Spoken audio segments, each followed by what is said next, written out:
Hello? Hello? So, good if people could find the seats, please. So we can get started.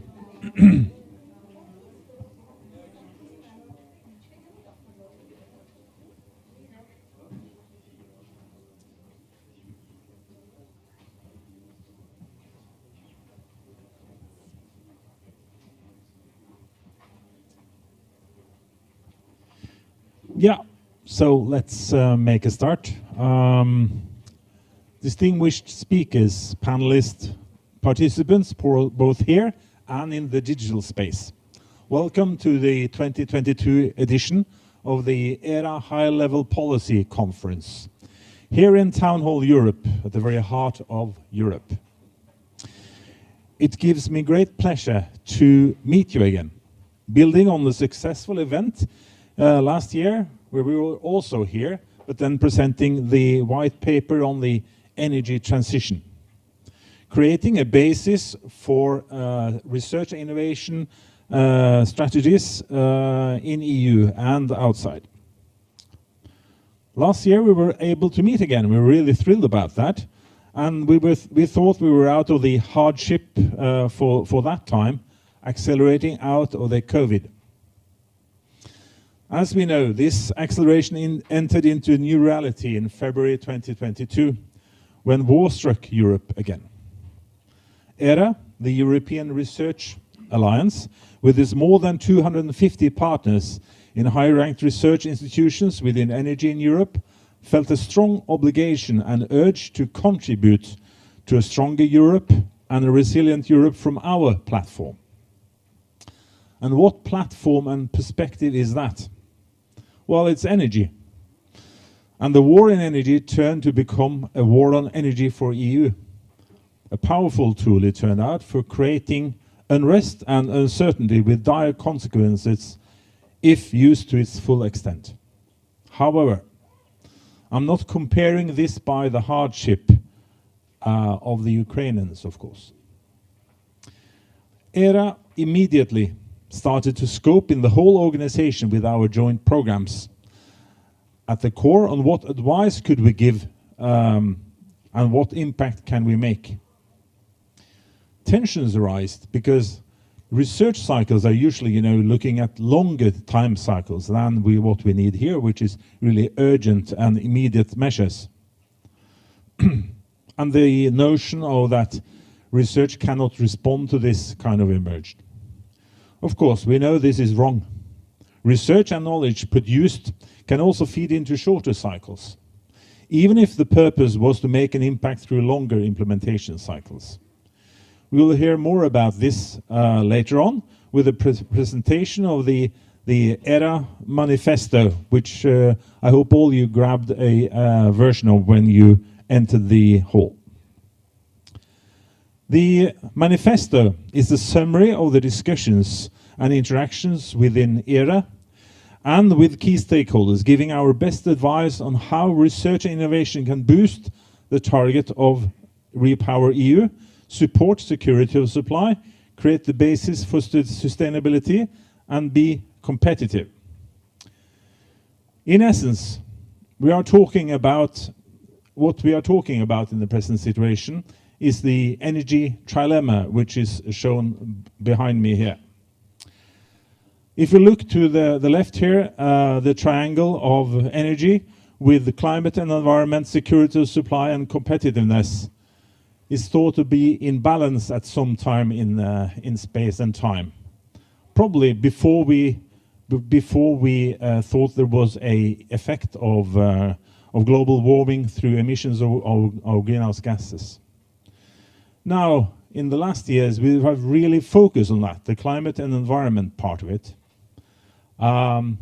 Whereas the security of supply more or less been taken as granted, and competitiveness has been married with the the green and digital transformation in Europe. Now enter the war in Ukraine. We see the focus is changing in the trilemma. The focus is on the immediate needs, and that is security of supply, of course. And security of supply has become the most important part in the discussions on energy policies in Europe and worldwide, because this has global implications. But I'm really happy to see that we still hold on to the climate environment part of this.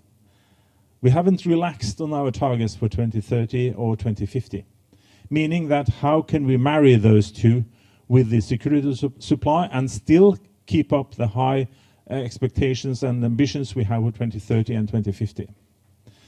Now, competitiveness is a very important issue as well, which I'll turn upon a bit later, on how we see the global competition growing in this area. And what is research doing here? Well, actually trying again to put this into an equilibrium, or a quasi-equilibrium situation, where these the trilemma and the corners are balanced. So, how can research help in becoming and coming back to this equilibrium state? I'll give you some clues.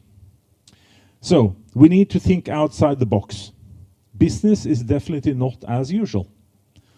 Plans made 1 year ago must be revisited. I'm really frustrated when I see investment plans and cycles for research and innovation in 3 and 5 years, which has not changed during the year. You know, it's almost like it was business as usual, and it's not. As I said, I'm extremely satisfied with not losing sight of our overarching targets towards 2030 and 2050. In taking global warming seriously by actually cutting greenhouse gases on the premises of biodiversity and land use. We must be able to connect short-term action with medium and long-term targets. The momentum behind green and sustainable and secure supplies has never been greater in our history. There are worrying signs though. Yes, we see emissions rising on a global scale. And we also see that when security of supply is at risk, policies tend to become more national, rather than thinking solidarity. But remember that research and innovation can feed both the short and long cycles. And the cycles really need to be shortened. We cannot use 12 years to establish and build a transmission line for power, whereof only 2 years is actually used in the construction of those. I'm now referring back to my own country, actually. Red tape must be cut to accelerate the needed changes. Competitiveness must not drop from our focus, the one of the corners. In the US, the Inflation Reduction Act has been passed on the 12th of August, and that is a huge momentum for green and sustainable technologies in an economy which has moved from being the largest energy importer to be a net exporter of energy. In the US, the carrot of businesses and market to move is tax cuts. Tax cuts of like $3 per kilo of renewable hydrogen produced. Tax cuts equivalent to $80 to $180 per ton CO2 stored. The story goes on for wind and solar power and so forth. And the cuts are also related to bonuses to the use of US resources and technologies to take global leadership. I know these are issues which are worrying the EU, but on the other hand, this is a great momentum on a global scale to enter into massive mobilization towards the green and digital. There is no doubt that the planet deserves such a mobilization. It's thinking outside the box policy-wise. So to pick up the globe, so to speak, efforts from public and private stakeholders must be much stronger than we've seen up to now. The IEA, in its Net Zero Emission 2050 report, states 4 times the current investment in research and innovation is needed to reach those targets. Bill Gates claims 5 times. And that was before the Ukraine crisis. Additional to that, we should spend our resources smarter and reap the benefits of the great research innovation communities we have here in Europe, leading in many areas of energy research. In EERA, we see too that national support to research and innovation is shared throughout the research and innovation community. This is particularly true when these groups can work together and there is resources to do so. The EERA community is extremely clever in finding together and to create the basis for such real cooperation, which is more than a letter of support or a MOU to do something in the future. Real working together. We have taken this idea further to unleash the potential by suggesting our joint programs to create European centers of excellence by utilizing what funding is available. To top up from member states and associated countries is investing in key research and innovation topics. These are the kind of initiatives we really need in Europe to complement and underpin the largest research and innovation program in the world, which I guess you know, which is Horizon Europe, and other vehicles established to underpin the development we want. It will complement the industrial alliances and strengthen the initiative even further. And of course in open competition for the best consortia. Studies from countries which have done this, which are assembling and making these gravity centers, are telling us that this is really, has really an excellent impact. For every unit invested, we see an effect of 4 to 10. That is why we now see EERA working out plans to establish such centers, for instance, in energy transition modeling, offshore wind, CCUS, PV, etc. We have presented this for the Commission, and we are convinced that you cannot go wrong in mobilizing these centers and resources. And what a good time to think outside the box, to underpin research and innovation and mobilize for a competitive, resilient and nature-friendly Europe. The revamping of the set plan, which is ongoing, should take this into account, and the Clean Energy Transition Partnership can be used to conceive such centers. I have great hope in this concept. So I could go on for 10 minutes more, but that's the time allotted to me now for the introduction. So I need to round up. And I really have great expectations for rich discussions here today with our panels, and that will cover both the societal and technological aspects of the tasks ahead of us. And I'm looking forward to listening in on the great speakers assembled here today. So thank you.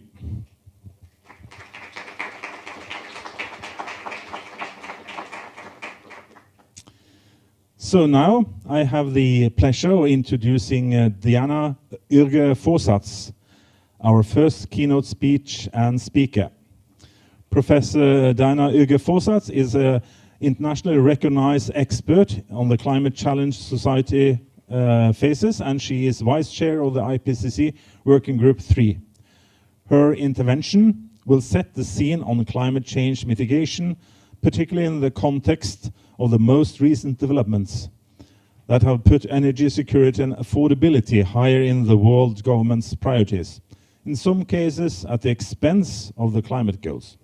Professor Ürge-Forsatz will also present findings from a most recent research relating to making the EU independent from critical energy imports and how this crisis constitutes an opportunity for accelerating the sustainable energy transition.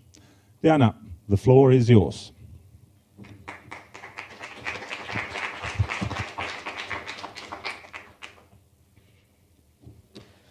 Thank you very much for that wonderful introduction, and thank you very much for the invitation altogether.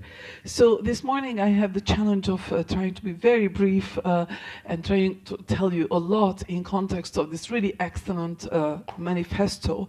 And what I want to do is to reiterate some of the points which are in it already, and to perhaps raise a couple of further thoughts and provoke further challenges for your research manifesto in the light of the recent crisis and in the light of the recent reports of the Intergovernmental Panel on Climate Change. So first of all,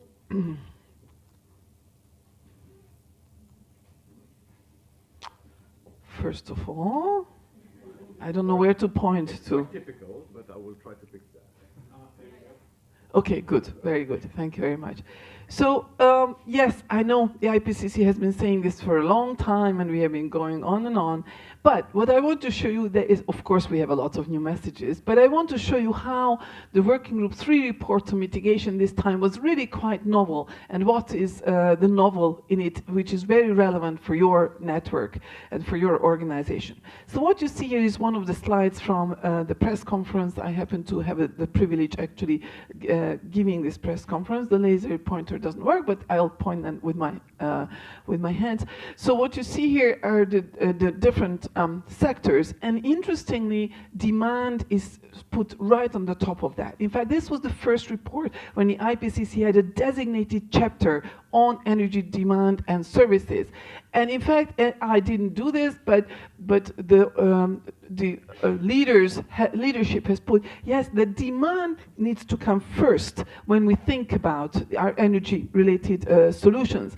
And in fact, it's already very interesting because how you were talking about security of supply. That already implies this bias that we have been having in all of our thinking about energy. Is, in fact, do we really need a security of supply? No. What we need is the security of our energy services. And before we ask how we can get that next supply, before that, we should first ask, do we need that next supply? Can we satisfy our energy service needs, our energy demand, energy service demand without having to bring in more supply? But anyway, so let's, I think it's an older version. Anyway, we'll work with this. So what the key messages of this chapter was that, yes, we can actually bring down energy demand by as much as emissions by 40 to 70% with bringing down energy demand. But the important finding was that if you simply start from the bottom, so we are all trying to be very good boys and girls and very disciplined and try to change our behaviors. In fact, all we could do in the long term is 5% reduction. That's not, we alone cannot do it. The way we can do it are through systemic changes. We need a systemic change to enable the behavioral change so that everybody can do a major shift in their behaviors. And where do I have to point? Not here, not there, not there, not here. So, okay, it starts all over again, no problem. Yes, it's that's what I already covered. This is the demand and services. And yes, very good. Thank you very much. This was actually my second slide because what I wanted to show is that without actually coordinating at all, it just happened to be that in our summary for policymakers, which is the highest level summary for all the policymakers, every chapter happened to put demand as among their most important messages, even though they were not demand. For example, let's just go through some of the sectors. This is the energy sector, SPM, and even that they said that what they included energy efficiency and conservation as really important parts of their the very first, the summary paragraph of how energy can do better. Then the next one was the industrial sector. Again, you see including demand management, energy and materials efficiency. That actually comes first in their summary. So this is a summary sentence. And all mitigation options, including demand management, energy and materials, comes first before all the other options.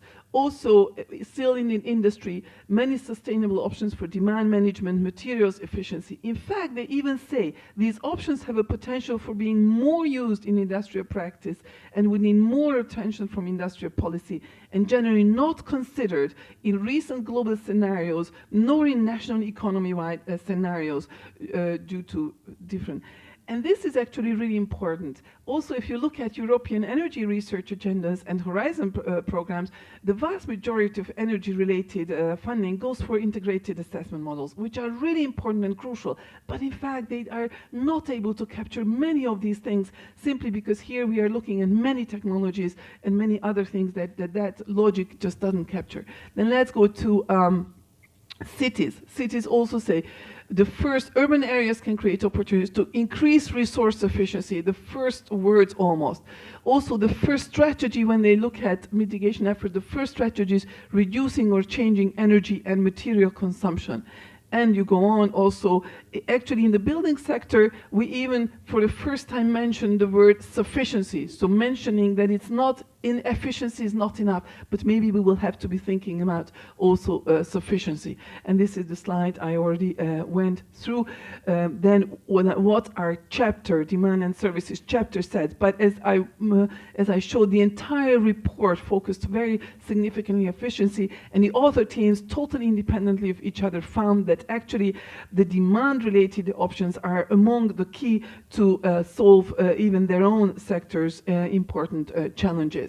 And this is the figure that we have on the different in the demand chapter. What we show is that yes, technology is really important, and that's yellow. However, you also really have to look at socio-cultural factors, very important in nutrition, where especially related to diets and food waste.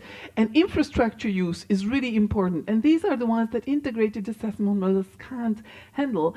And it's really all the other, we need this all other plethora of energy research methods and approaches and disciplinary insights to be able to tap into that enormous potential that we have shown.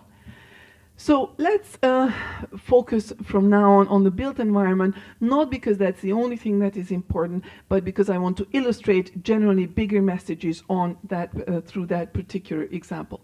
So you also cited in this really excellent manifesto the heating roadmap for Europe, but you didn't put this particular fact, and this is really so important because we always only think about how much gas we import, how much coal we use, how much power we use. We really don't even, if you ask this, I think about 99% of this room would not have known it, that in fact half of all of European final energy use is for heating, half. And much of that we just don't need, because already in the previous very important crisis, and a lot of that is space heating and hot water, but this is from all final energy, so about more than 1/3 of our entire final energy use is for space heating and hot water. And if we go back to the last big crisis, when the world faced the shortage of fossil fuels in the oil crisis, already we invented that why bring into the buildings fossil molecules and burn them when there is enough heat in the buildings itself. We ourselves are now several thousand watts worth of heating equipment in the end, and all this other equipment is also heating. So why, in addition, it's complete waste to use heating. So this was the first passive house concept. This is Amory Lovins's house with his banana crops. This is, I think, the 77th banana crop, but this was many years ago. And before you think it's from Kenya, actually, this is from the Rocky Mountains, 2,000 meters elevation. And there is no heating system in this house, and still the banana crops flourish. Of course, we know this concept, and I know you know this concept. This is the passive house concept, and we have many of them in Europe. In fact, this very city has shown the world that if you really want, you can transform a lot of your building stock, even existing building stock, to passive house levels. But we kind of forgot that, as you very well pointed out, in the last couple of years, we just kind of forgot about many of the angles of the energy trilemma. But we need to go back to this. What we are showing in this paper, which is a review paper, and this is also used in the IPCC chapter on buildings. We reviewed not only the scientific literature, but also the industrial literature, the professional literature, because very often the scientific literature lags a little bit behind the industry practice of what's already on the ground. At least that's what we found, very sadly, but it's true actually in many of the sectors. So what we reviewed here and what we showed is that based on evidence, net zero energy buildings, which means very little energy use buildings, and supplying the rest by site-generated renewables, are feasible in all climates and economic for almost all building types, so the vast majority of building types, for both new and retrofit. And this is really very important, and I will show this further, because I feel that even this manifesto doesn't quite capture this very important point yet, and the majority of the European energy models don't capture this opportunity, and definitely no integrated assessment models capture this enormous opportunity. We just always think where we can get the nice gas from to heat our buildings, when we don't need that, actually. But it's really important that this requires really retrofit. In Europe, we have enough buildings, and in the most majority of the developed world, we already have the building stock. We don't need more buildings, and this is actually from the IPCC report. The word repurposing actually emerges in many sectors. So repurposing and repair and durability and longevity, these are words we haven't really been using, but they actually turn out to be, based on the research, sometimes more important than the original operational efficiency that, based on ratings and so on, that we are very well already regulating in Europe. But in fact, how long you use a building, how long you use that window, turns out to be very significant in your overall carbon emissions. So definitely very little research on how we could repurpose a lot of the building sector rather than having to be anew. Just for example, the fact that in this very city, 20% of commercial building floor area is empty, it's not used. Can we do anything with that? No. All we're thinking about how we could get more gas to heat the things that we don't even need, because nobody's using that. So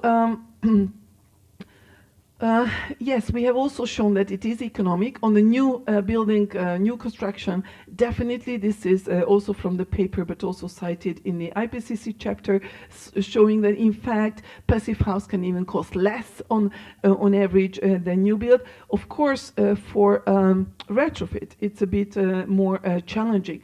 Nevertheless, let me walk you through this particular example, because I think it illustrates, even if it's just one building, but it really illustrates for us the whole net zero challenge and the key to the whole net zero, meeting Europe's and the developed world's net zero challenge. So this is, you know, an innocent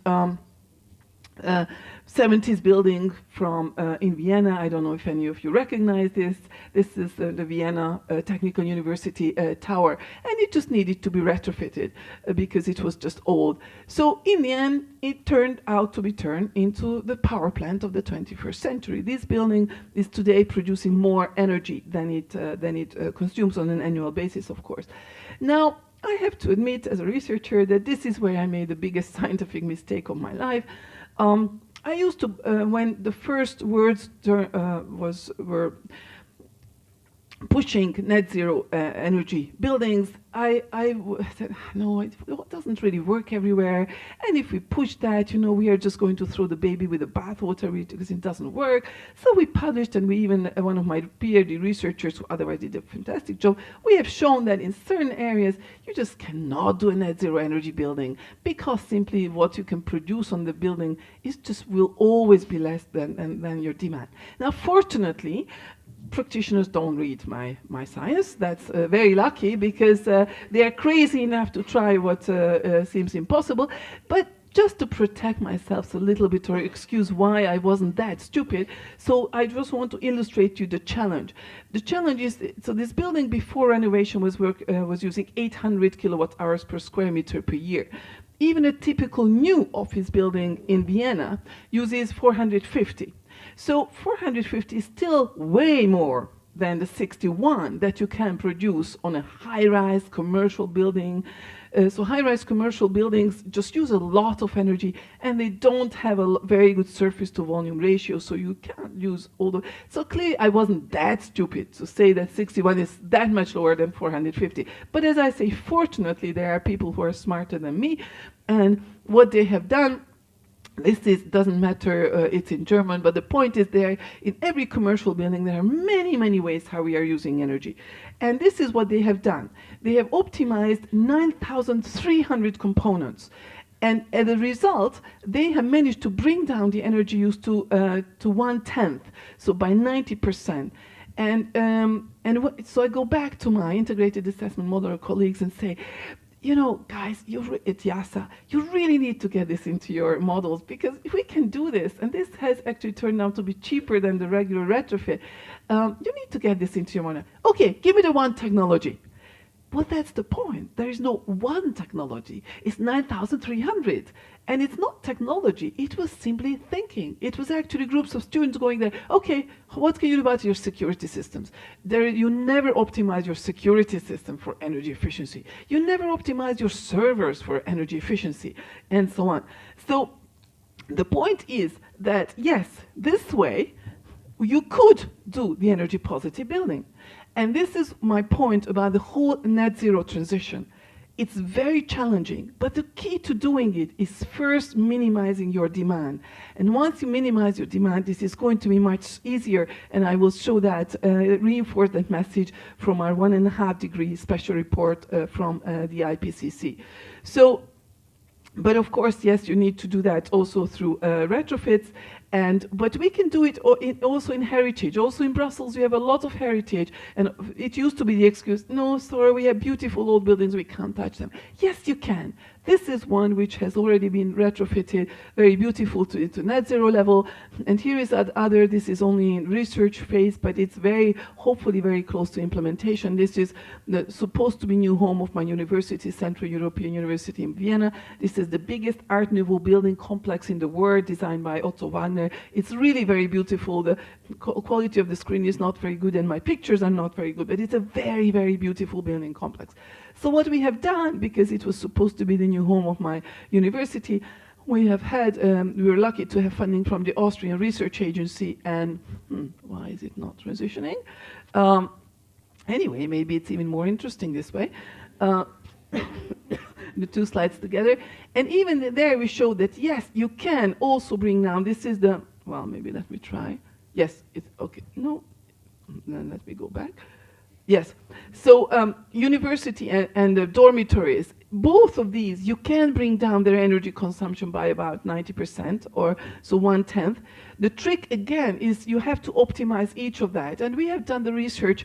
It's not a big deal, but you do have to very much understand how people use energy and what your different workers need energy for. And once you have brought down the energy demand levels to that much, then you can actually do a net zero retrofit.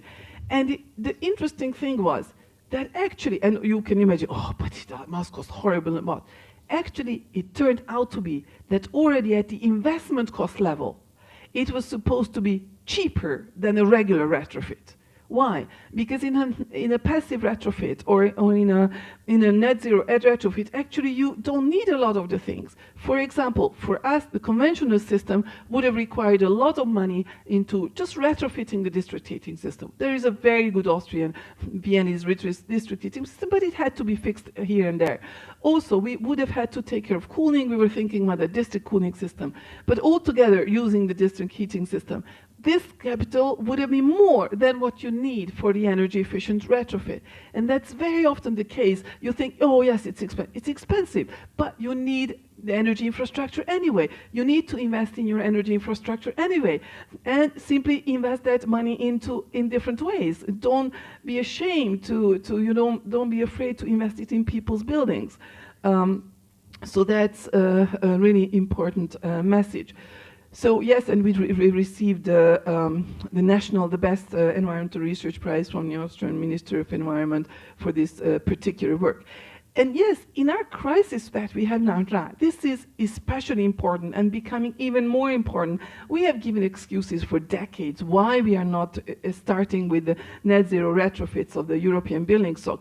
But now more than ever, this is more important. This is a passive house construction in Budapest. It happens to be for social housing. Now, these people will not have a hard time, even with the worst of the European gas crisis, because their energy bill used to be like less than 10 euros a month. Okay, even if it goes up, 10 times, 100 euros, of course it's bad. But they had very good thermal comfort. So even with very bad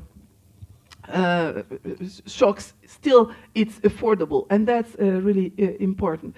So so what we have done, we have we have a very detailed building energy model of the whole world, and we looked at Europe. What would happen if we, from now on, after a certain learning period, because you do need to learn the technology and you need to train your working force and so on, but after learning period, every retrofit would go to net zero, the type that we know it's possible, and we see many examples already, best practices on the ground in Brussels and in Vienna and everywhere, and in Budapest. And every new construction would also comply to this. This means that actually this is the share of non-EU natural gas import dependency. That means that in some countries already 2035, in other countries by 2040, you could totally eliminate any need for any non-European natural gas import. So we don't need security of supply. Means excuse me, that you don't necessarily need that supply. First we have to think about that, and very important for a research question. And in fact, it just got significantly more affordable and more pays back significantly more. From Jan Rose now, the recent how the payback times have definitely just gone down. And to reinforce my message on how the demand side is crucial for meeting our net zero goals, this is a figure from the special report on 1.5 degrees. If we, if we act late and we don't focus on demand, we will have to have these enormous amounts. This is up to 20 gigatons per year, carbon dioxide removals per year, and starting very soon every year and removing that permanently. Who will pay for that? That's an enormous cost. The alternative is there are only some scenarios, and that's the problem. There are tons of these scenarios, but there are very few scenarios which look at what if we don't want to do that. But the only way to avoid the yellow, the lots of carbon dioxide removals, which we will have to do anyway, but that compensate for earlier action, is if you do if you focus very much on the demand. Very few scenarios exist. Also for Europe, extremely few scenarios exist which look at this. But for this, what you need is is to consider the building sector part of your energy infrastructure, because we cannot expect that it's the citizens that take care of this, because clearly it's long payback times, but it has payback time. Carbon capture and storage doesn't have a payback time without a carbon price. So where we don't expect citizens to pay for solar radiation management or carbon capture and storage, we shouldn't expect them to pay for the best way how we can reach to net zero. And what is really important is the lock-in effect, which we have also been warning Europe for a long time. And earlier they have listened, and it was in some drafts of the Buildings Directive. But the problem is we are still just, insulate here a bit, change a door there. But that means that if we do suboptimal, so if we just insulate a little bit, then actually we are going to leave in by 2060 about over 80% of today's building energy use locked in, because we cannot go back to it. Once you just retrofit it, yes, my almost last slide, then you just cannot. You will not be able to reach your climate goals because it's just too big. So yes, so thank you very much for your attention. What I wanted to show is that there are really many, there are still a lot of research that we need to do, and very much, a vast majority of that is on the demand side, and this manifesto lays a lot of that already down, and we need to be bold and ask more often, do we need that next kilowatt hour, the next kilojoule? And that will make it much easier to reach our net zero goals. Thank you very much for your attention.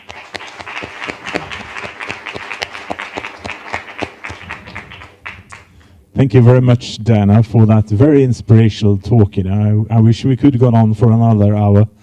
To show all these great results that you're showing here. And again, reinstating the most useful and precious kilowatt hour is the one which we are not using, of course. Given the time constraints, I'll now introduce our Sec General, Adel El Gamal, who will present the findings of the EERA Manifesto, which was the basis also for some of the messages from Diana. So please, Adel. Thank you, Niels. So good morning, ladies and gentlemen, and thank you very much, Mrs. Uge Vossats, for your presentation. And I think it's really an excellent introduction, and it's very nice to see that some of the key messages that you delivered were already messages that we delivered last year when we presented in this same room exactly a year ago the white paper on the clean energy transition, where we focused already very much on, first of all, having a societal and a societal approach to the transition and looking at the different sectors, and secondly, focusing very much on the demand reduction, which we think has been very much overlooked over the last decade. And the third message that you delivered, a third message you delivered today was very much the focus on heating and cooling. You've mentioned that it represented 50% of the energy demand in Europe, and this is definitely one of the key messages we want to bring also today. So it is my pleasure to try to give you in 20 minutes a short summary overview of the manifesto on Repower EU, and this is in fact a report that represents the a critical analysis from the EERA research community on Repower EU, trying to identify what we believe are the key challenges and proposing strategies for the implementation of Repower EU. My first slide is nothing new, probably for most of you. I've tried to recap basically the major crisis. Not all, unfortunately, other crises are there, but the major crisis we've seen since the beginning of the century. And I'm sure none of the names there are not familiar to you. But there are two new things. First of all, the fact that when you look at that, you see that we had a major crisis almost every 3 years, sometimes two at the same time. And we have crisis on crisis.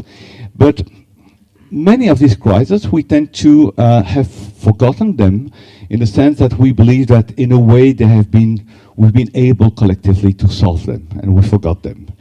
At the beginning of this year, there was a new one, the Russian invasion of Ukraine, and beyond the human drama, of course, that we never should forget, it has also triggered a huge energy crisis, which has a particularity that it is a world energy crisis. And when you think about this crisis in combination with all the looming crises which are getting traction, and climate is definitely one which has been very much forgotten for the last years. But we have the biodiversity one, which is probably equally important in terms of our existence on this planet. Resource shortages, huge disruption on the global supply chain due to the reconfiguration of the world at the moment, rising inequality, and as we all know, rising inflation almost in every part of the world, and in particular in Europe. This altogether makes it probably very different from the other crises. It's a global system crisis. And we need to understand that this will lead to a paradigm shift for the Union. We need to go to a much more geopolitical Europe, and this, by the way, was one of the theme of Ursula von der Leyen when she came into office, because we need to reflect to EU not anymore as an economic project, but as really a geopolitical positioning. Security of supply has been very much on the agenda forever. We speak about, how can we supply our energy? But probably we need to think it more in terms of a wider context, which is the strategic autonomy, which is a notion that we see more and more coming on the discussion, and I'll come to that later on.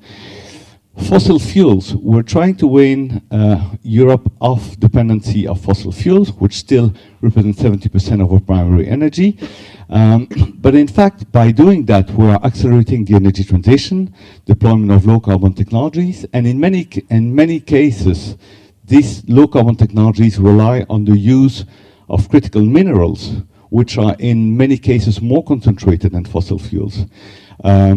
You will probably be surprised to know that China is controlling about 65% of the critical minerals and up to 85% of the rare earth. So this is really, we're in fact creating new dependencies. We need to be very conscious of that. And then we need to think about Europe, which has always been, I would say, conceived in a multilateral world with a soft power. What is Europe becoming in this new world, which is again reorganized in terms of conflicting blocks? And finally, and this is very important also in this context, we see that the Western model is not anymore a universal model, and it's not anymore the reference in the world. We see that very much with the high number of non-aligned countries in the context of the Ukrainian conflict. Coming back to energy, what we're experiencing today is a global energy crisis. And the world, in the words of Fatih Birol, we've never seen a crisis which was global and which had this depth and this complexity. We need really to understand that this is the background on which we are working today. If we look at the European situation, I said it earlier, 70% of our primary energy is still fossil fuels. And this is, by the way, it's enormous, but it's less probably than all the other continents in the world. But if you look at the energy dependency, this is quite interesting because we have increased very much. We are probably leaders in terms of deploying low-carbon technologies. But when you see the dependency here, this is the global dependency on oil products. We see that it is increasing, actually. It was a little bit below 60%. We're increasing above 60% dependency, meaning that all efforts we're doing to deploy renewable technologies or green technologies, in fact, do not offset the increase in demand. And there we come again to the size of the demand and the demand reduction lever. And also, it does not compensate the decrease of the local production of fossil fuels in the continent.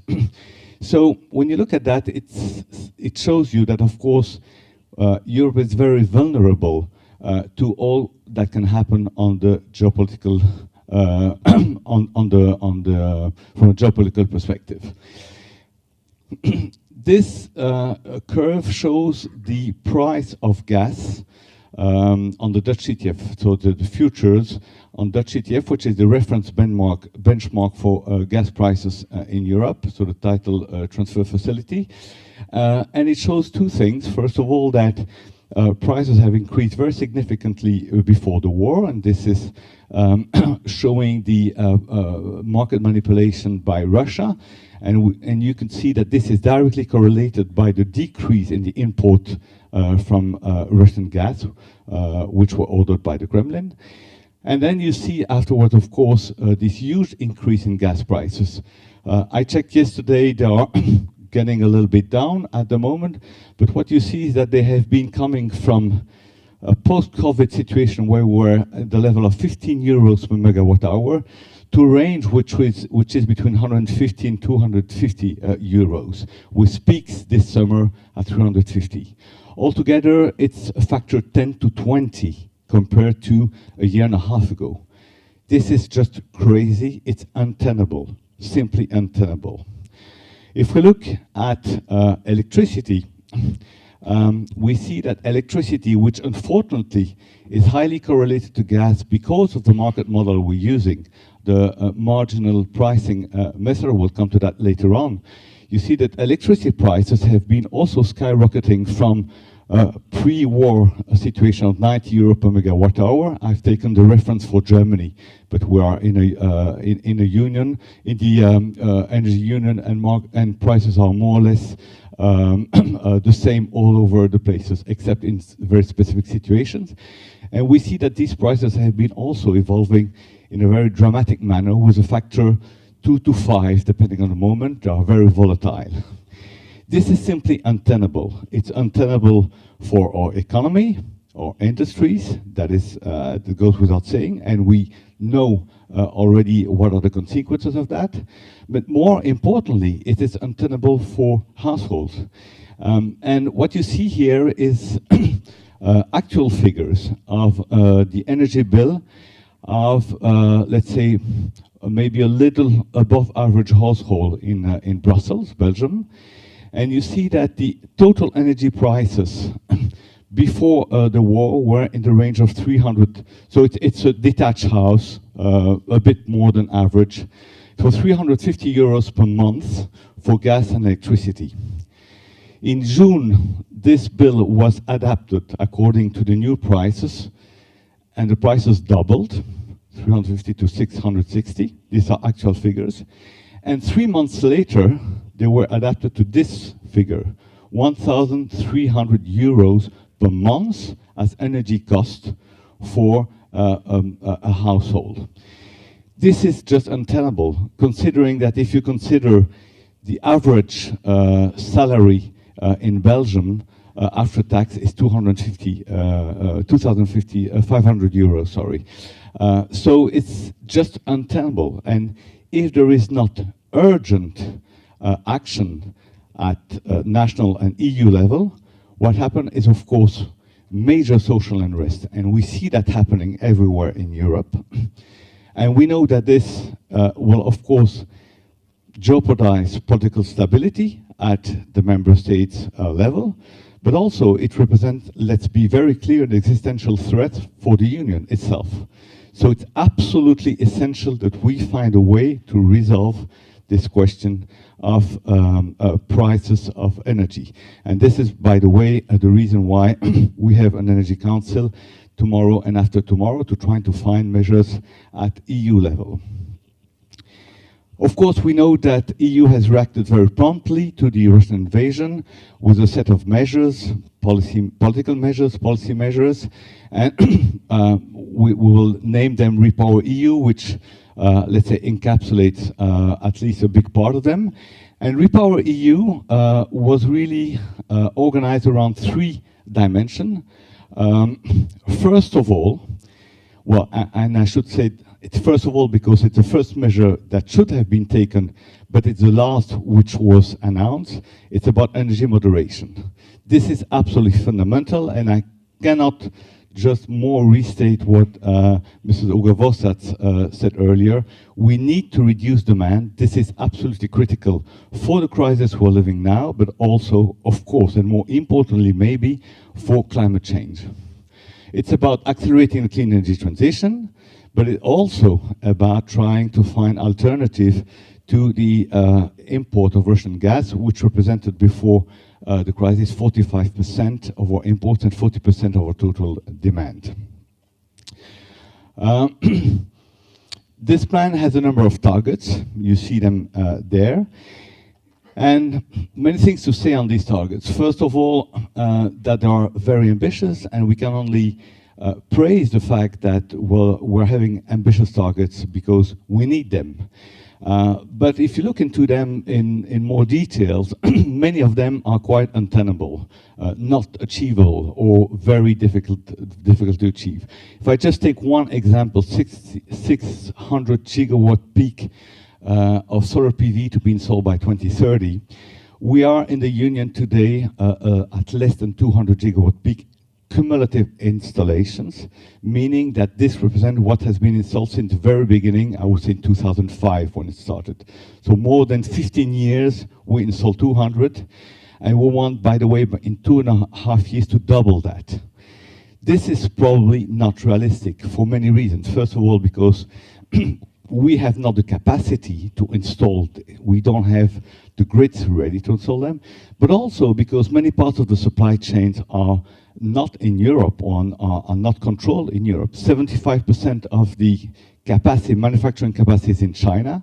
We in Europe manufacture only 3% of the PV modules in the world. So just this quantity will probably not be available on the market, on the global market. And if there are, at what price will there be?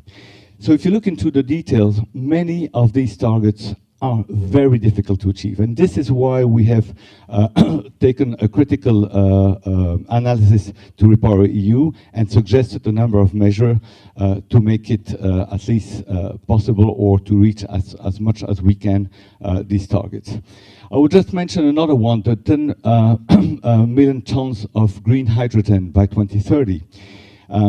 You know, green hydrogen is not an energy source, it's an energy vector. If you want to have green hydrogen, you need to have green power.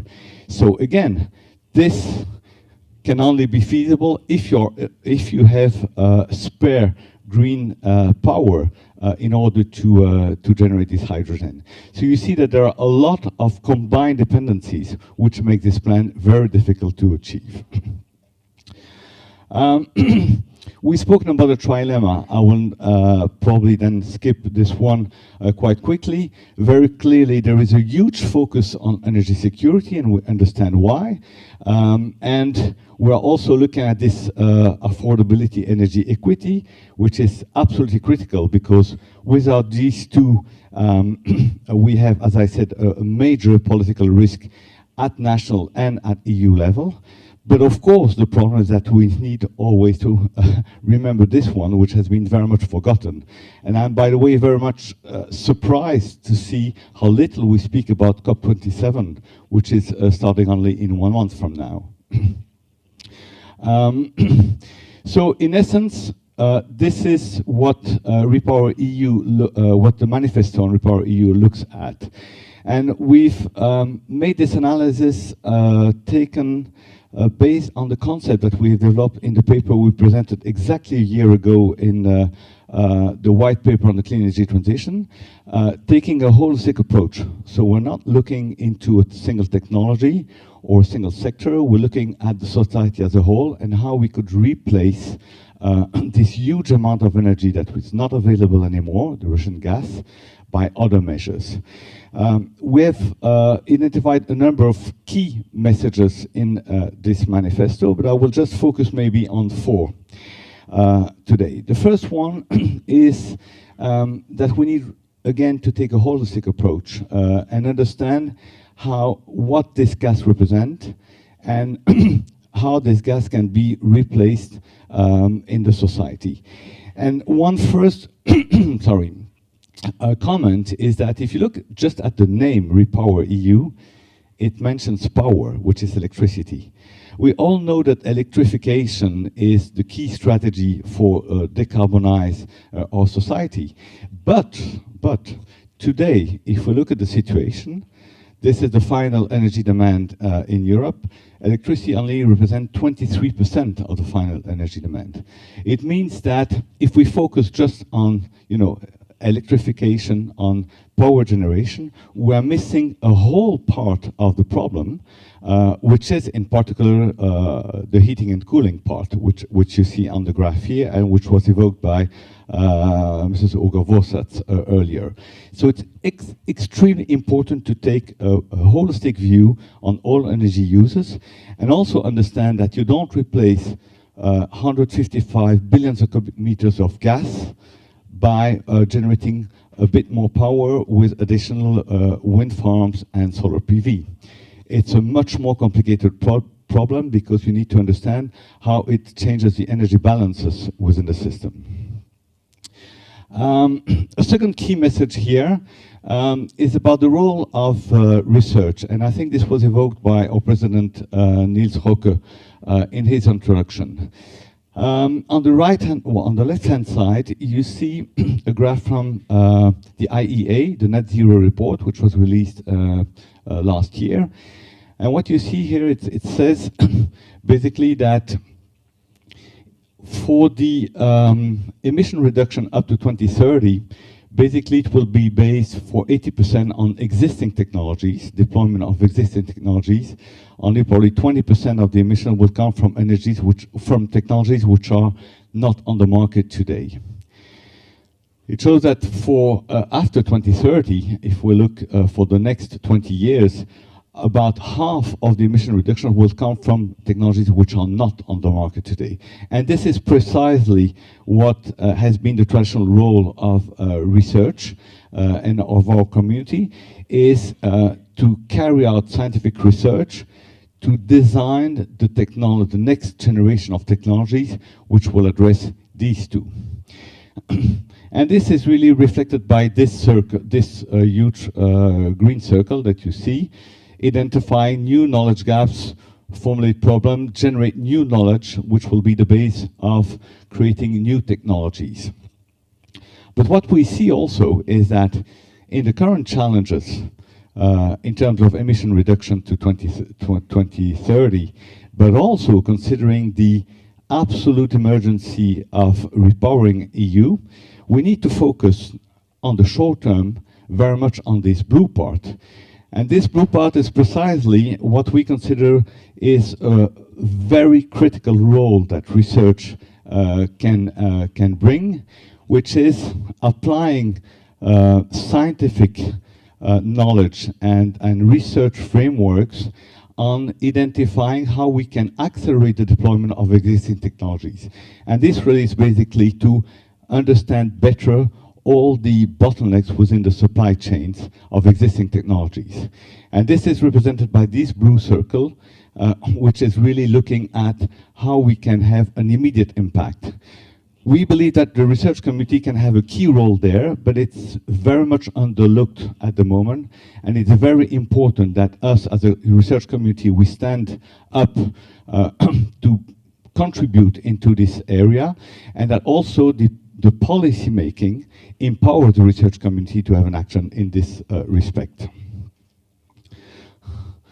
Then we have a set of, I would say, technology-related recommendations that I will not go into the details, but it shows again that the REPowerEU challenge can only be addressed if you look at the whole range of technologies, sectors, and energy vectors. And finally, we end up the analysis with a set of key recommendations, policy recommendations. We have 12 recommendations, which can be categorized on the first a set of socioeconomic recommendation and also looking at cooperation aspects. And this will be mostly the base of the panel one discussion we're having after this presentation. I'll maybe just mention here the number 2, which is reassessing our current economic paradigm. It's very clear. We have seen that the TTF benchmark is not relevant anymore, because this benchmark was very much linked to pipeline gas, not to LNG, which is which is representing most of the European supply today. If I look at the market model for electricity, it's based on the marginal cost method, which we know is not fit for purpose anymore in the current circumstances. So it's very important that we are able to recognize and that our current models are not fit for the current situation, and probably for a situation which is going to be lasting for years, if not forever. And we need to reconsider our economic paradigm. Strengthening the union is, of course, essential. Reduction of energy demand, which is very much about societal aspects, about behavioral change, is also critical in this section. If we look at more technology or energy system perspective, we have a number of recommendations here, and I will first maybe take the number 9, which is matching the deployment of clean energy technologies with value chain constraints. I mentioned the example of PV, but this holds for all technologies. It's very important to understand how we can get more in control of value chain consideration, and this includes not only technological aspect, but also the skills agenda, which will be absolutely critical in rolling out REPowerEU. Maybe this one, which has been very much overlooked, integrating adaptation within energy system planning. We've seen this summer with the unprecedented droughts that has had major impacts on energy generation, because hydropower was down, and at the same time, nuclear generation was very much constrained by the lack of fresh water for cooling the reactors. And of course, what is very important also is considering all what we do within Repowering EU within the context of the strategic autonomy objective of the Union. And again, this calls to what I've been saying in the introduction. We must be very careful not replacing our dependencies on to fossil fuel that we have today by new dependencies on critical minerals or on components. And this, for instance, shows all the attention, well, is a reason for all the attention there is around Taiwan, for instance, at the moment. So this concludes the brief overview that I could do on this this manifesto on Repower EU. And we'll be now starting with a panel discussion, which will be looking at further socio-economic aspects before looking at the more technology aspects. And I'll be happy to introduce, if the slide allows, the first panel. Could you please show the first panel? Otherwise, I can do it verbally. So I will have the pleasure to moderate this panel, and I'm then happy to introduce first Ms. Adela, and your name, Tesarova, who is head of unit in DG Energy, and she's looking in particular for consumers and local initiative and just transition, which I believe is really one of the key subjects we will be addressing today. I will then be happy to introduce Thomas. So, Adela, by the way, you have a wonderful first name. Thank you very much for coming here. Thomas Ozdoba, are you in the room? Thomas? He's arriving apparently. So Thomas Ozdoba. Yes, good morning. Were you? Ah, yes, right. Thank you, hello. Sorry for, I was expecting you in the room. Hello, Thomas. Thank you very much for being with us today. And I think climate kick is really essential, but you're very much involved also into cities. So I think you'll be really a key panelist in this discussion. Thank you very much for being with us. I then would like to introduce Chris Falls. I think Chris is also online. Hello, Chris. Chris Falls is Professor of Sustainability and Society at the Anglia Ruskin University. And Chris has been leading several projects on social science and humanities, recently Energy Shift and now SSH Center, which are looking at how to integrate more SSH into the policy-making process, and in particular in the context of the set plan. I have now the pleasure to introduce in presence Dorte Nielsen. Thank you very much for being with us. And you're Executive Director of Eurocities. And finally, I would like to introduce Lane Govart, who is the Vice President of EERA and also a representative of Vito Energieville here in Belgium. So thank you very much for being with us.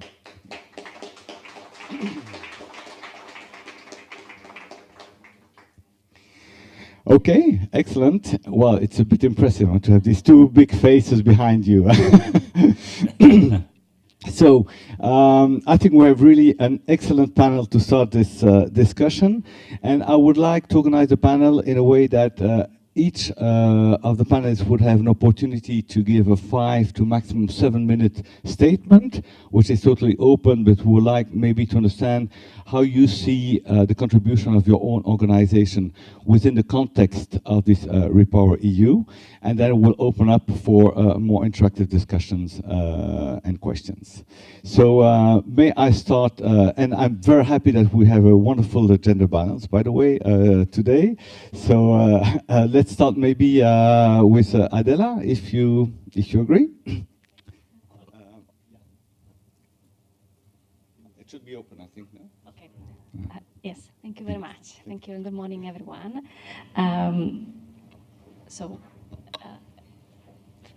The Commission has proposed the Repower EU communication, so that's the Commission role. It is a reaction to the situation with Ukraine, and where we absolutely need to reduce Europe's dependency on Russian fossil fuels. And Repower EU is speeding up the European Green Deal. We need more renewables, more energy efficiency, and much faster than before. And I think for the topic of this panel, what is relevant? Okay, for the topic, I hear myself. Is it correct? Okay, I hear my. Yeah. Okay. I hear myself. So for the topic of this panel, I think what is very important is that, of course, these innovations and new technologies and new ways of living will not come just by technology, but we also need the pull factor from the people, from the society. And with the current high energy prices and the kind of scare that the current situation creates, there is, of course, this kind of awakening of the population, which, for all the bad things that this is bringing, the good. I'm sorry, I'm really struggling. It's okay. We can hear you very well. Yeah, but I can't hear. I hear myself as well from the. Okay. Okay. Okay.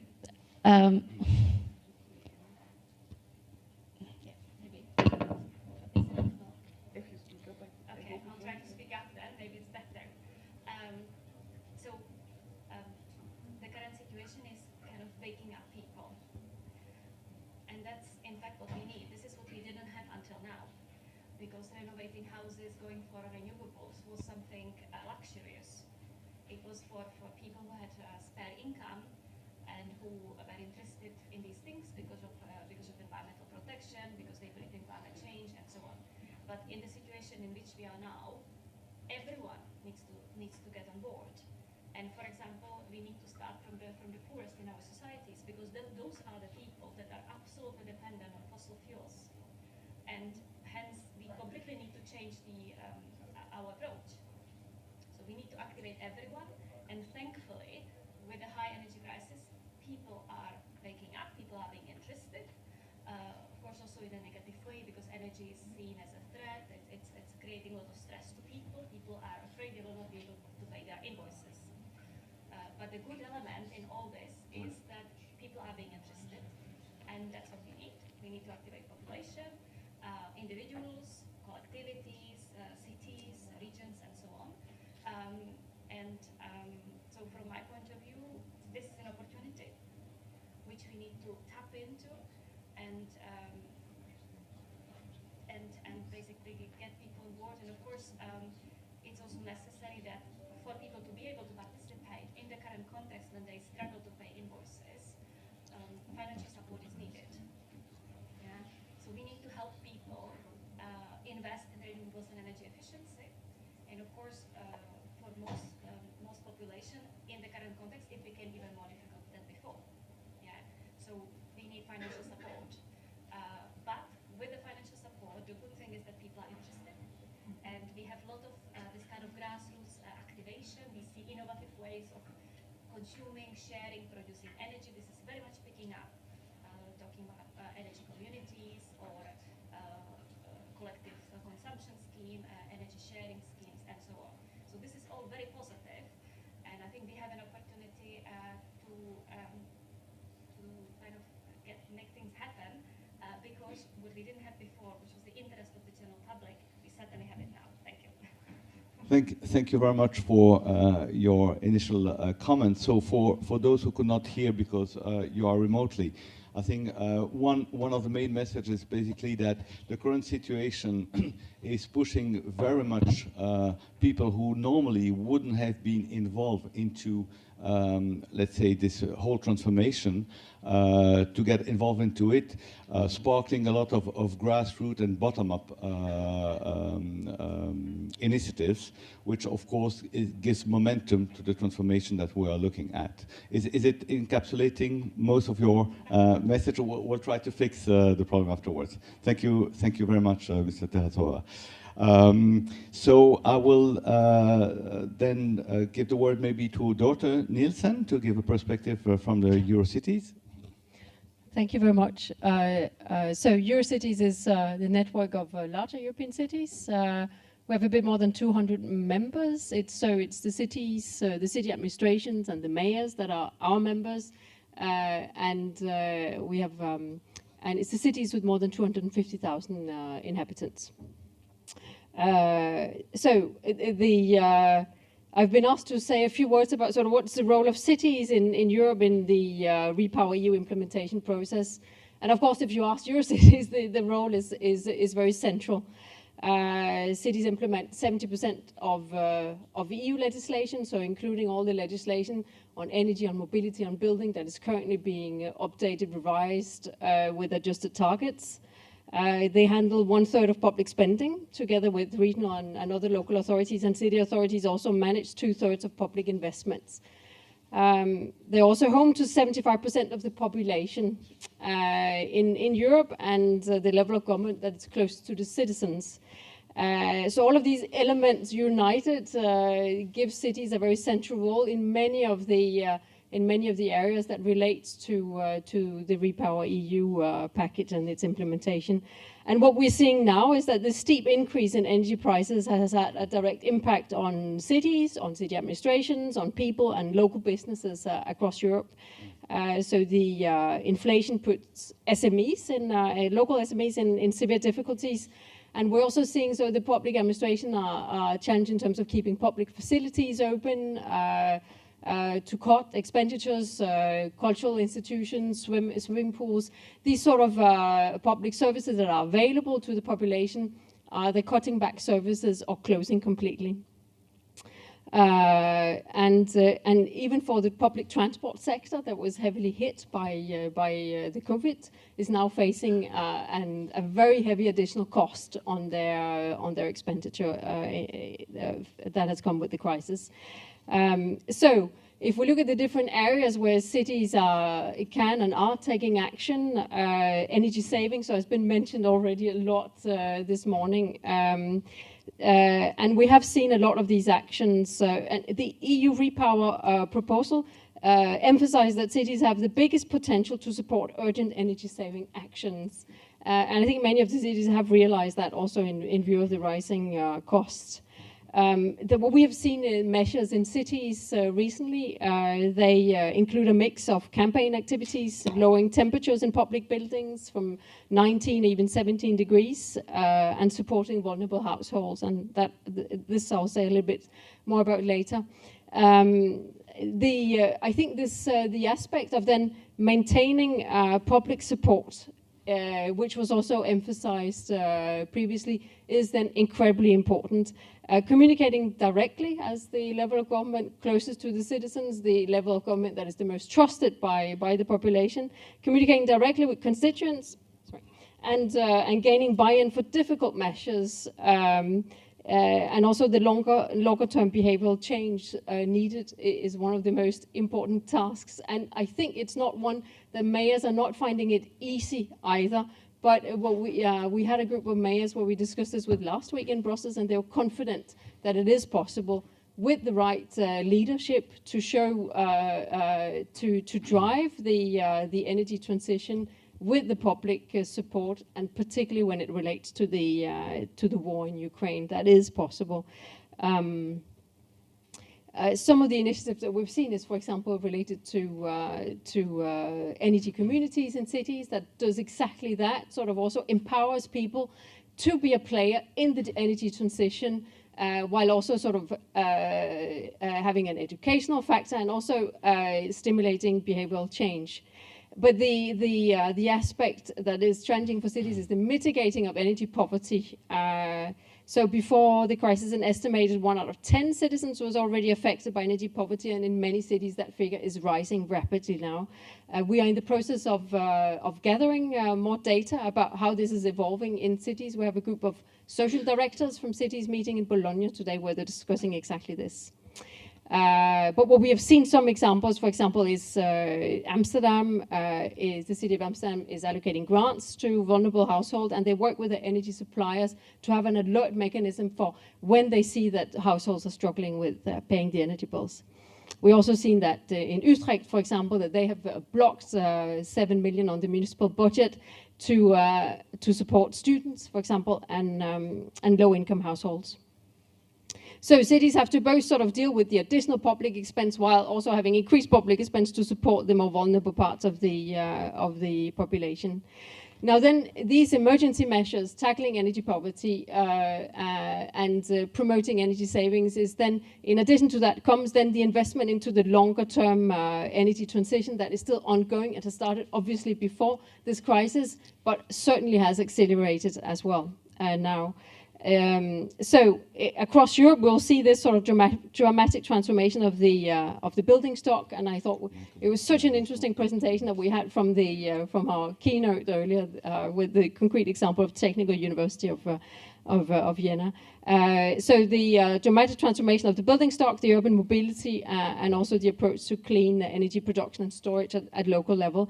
Some of the interesting examples we've seen recently is, for example, the city of Valladolid in Spain, where they make the renovation companies pay for a large bit of the renovation cost of buildings that they then recover later on with the reduced energy use. And also very interesting examples, for example, from the city of Vienna again, with the establishment of a renovation hub that has then massively scaled up its services that advises citizens on renovation of buildings, massively scaled up their services since the start of the war in Ukraine.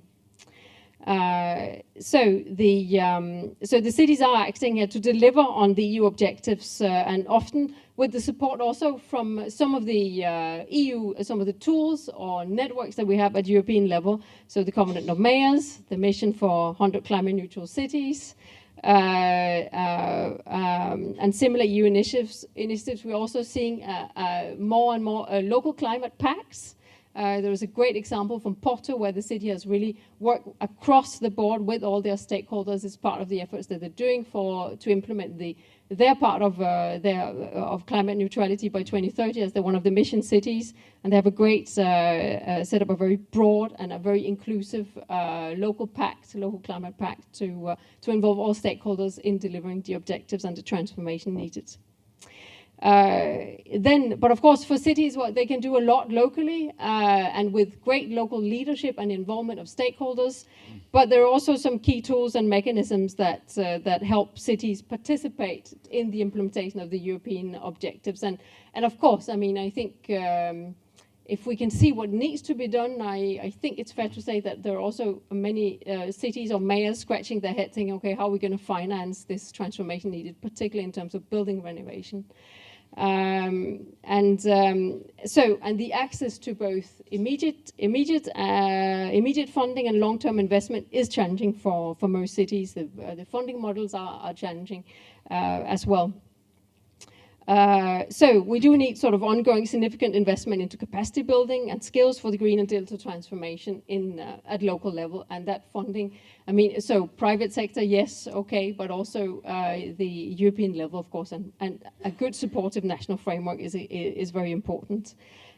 We've also for years been asking the European Commission to revise its fiscal framework so that we have more flexibility in the deployment of long-term investment and at local level, so that it's not taken so that it's not considered in the as a debt in the public expenses. That flexibility is needed to scale up the long-term investments. There is what the EU is also doing with the repower package. Yeah, what the EU is also doing with the repower package is to start tackling the slow permitting processes for renewable energies at member state level, which is a very big request from many of our members as well. And then cities are not just implementers, they're also policy makers. So we do need also an ongoing dialogue with the European policymakers as the framework and implementation progresses for adjustments, for more progressive measures, and for an ongoing support to have a successful implementation and to meet the goals. Thank you. Well, thank you very much, Dorte, for these introductory remarks.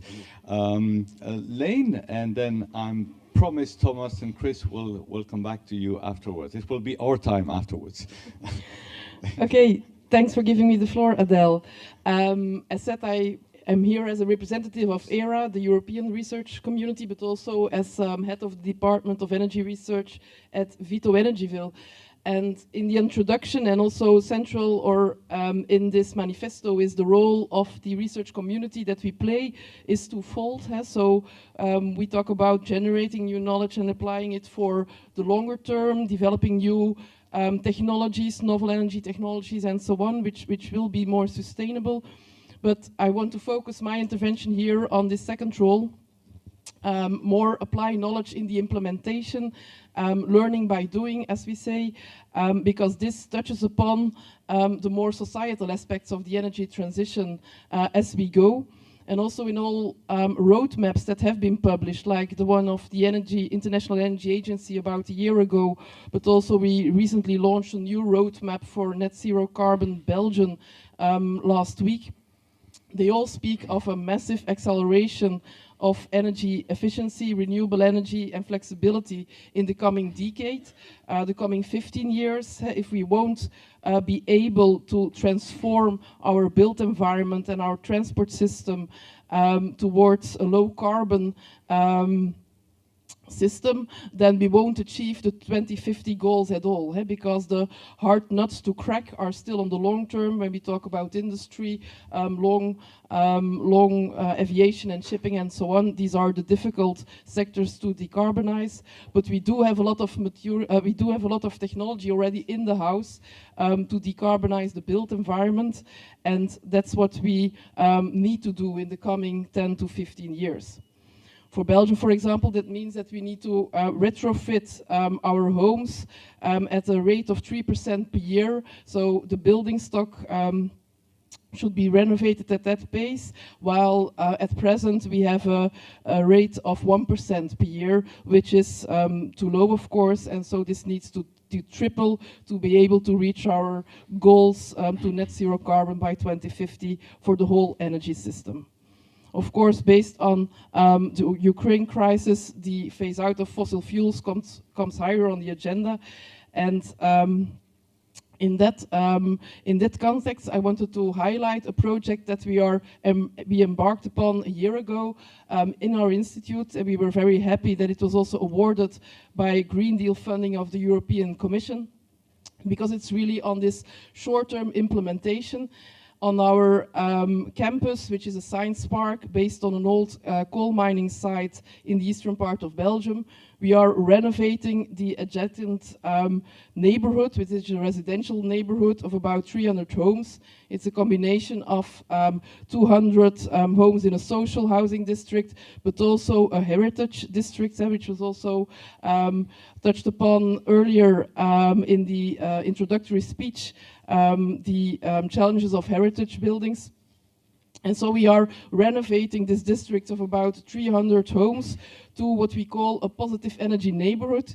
And a positive energy neighborhood is a neighborhood which consumes less energy than it produces on a yearly basis, but also implements, so goes to a high level of energy efficiency, energy passive house standards for the houses, but also integration of renewables, also a good balance between individual measures or district measures, as sometimes it can be much more cost efficient to go to district level with thermal grids, but also district batteries, district heat pumps, and so on. And so we are renovating this district in the years to come. We started about a year ago, And now, after a year, we come to first lessons learned. And these lessons learned are also in the manifesto in the policy recommendations. First of all, what we learned from the inhabitants of the districts, that they really feel that they say this energy project is what is a really engaging project. So we are a community, but now being able to contribute, we feel empowered that we can work on energy, and it's really a community project that they are doing there. And so we are working together with the citizens to design their own district, not only the citizens, but also technology providers who are designing this district. And so they say it's really a community project in that sense that energy and the energy transition, which is also already pointed out by other speakers, it's kind of a messy transition that we are making. The shock of the Ukraine crisis, of the energy crisis nowadays, comes on top of it. And they feel, as was also said, energy becomes a threat for many people if their bills are become unaffordable. And so they say, well, really, when working in this district on energy, it really becomes empowering and engaging. And so that's the first lesson learned, that if you talk with people and you communicate about the energy transition and you support them in what needs to be done, then it can become a positive story, and that's what we need.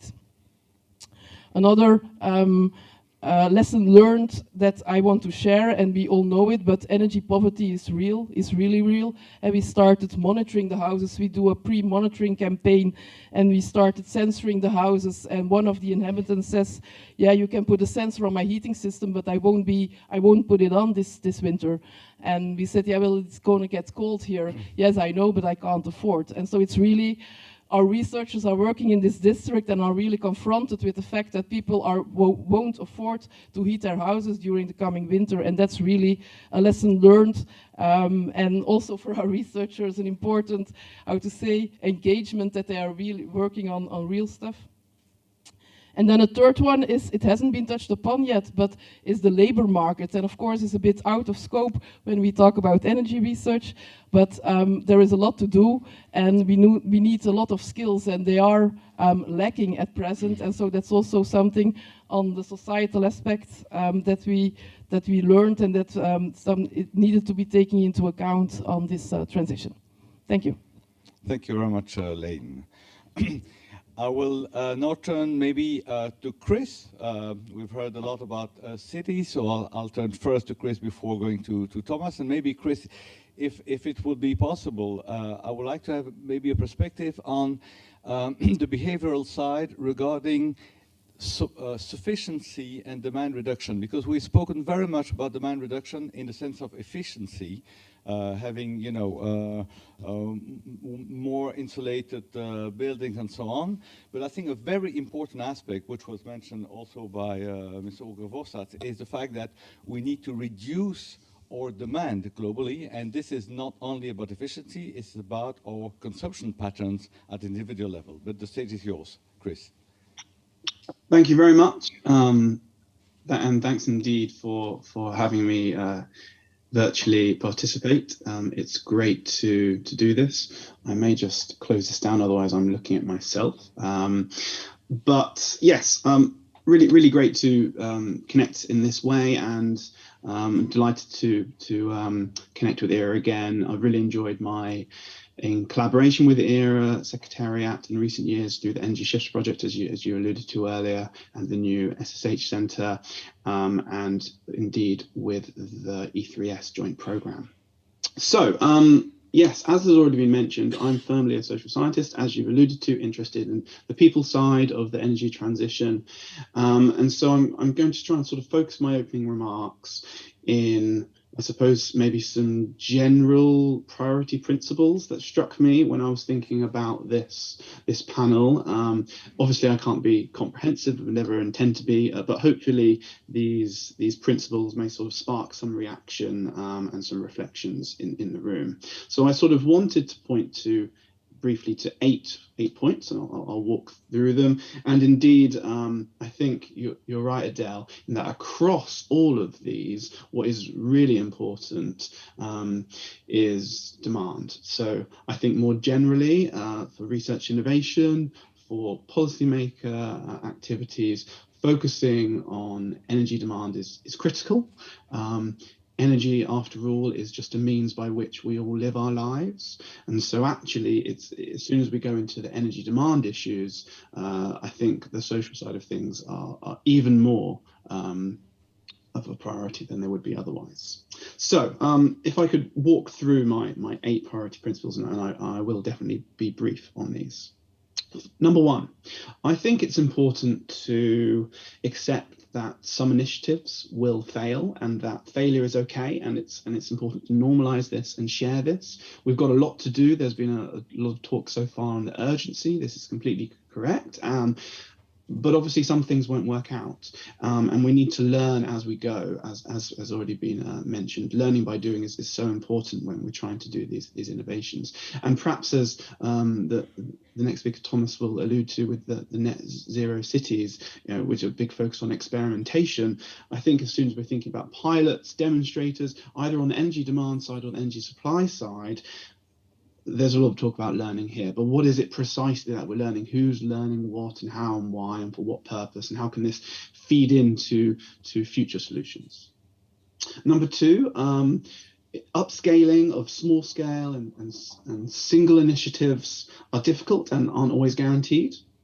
So I think that sometimes there's a tension here between saying that when we're finding solutions that we need to account for local context, for culture, make sure that it's tailor-made, but at the same time find a way to urgently scale up that widespread across all of Europe, which again is needed, but I feel like there's a tension there because, of course, if we're saying that something needs to account for its context, but then we need to rapidly scale that up, how do those practically compare? So maybe we're thinking about upscaling in a way that shouldn't just be about replication, and I think this is important to remember.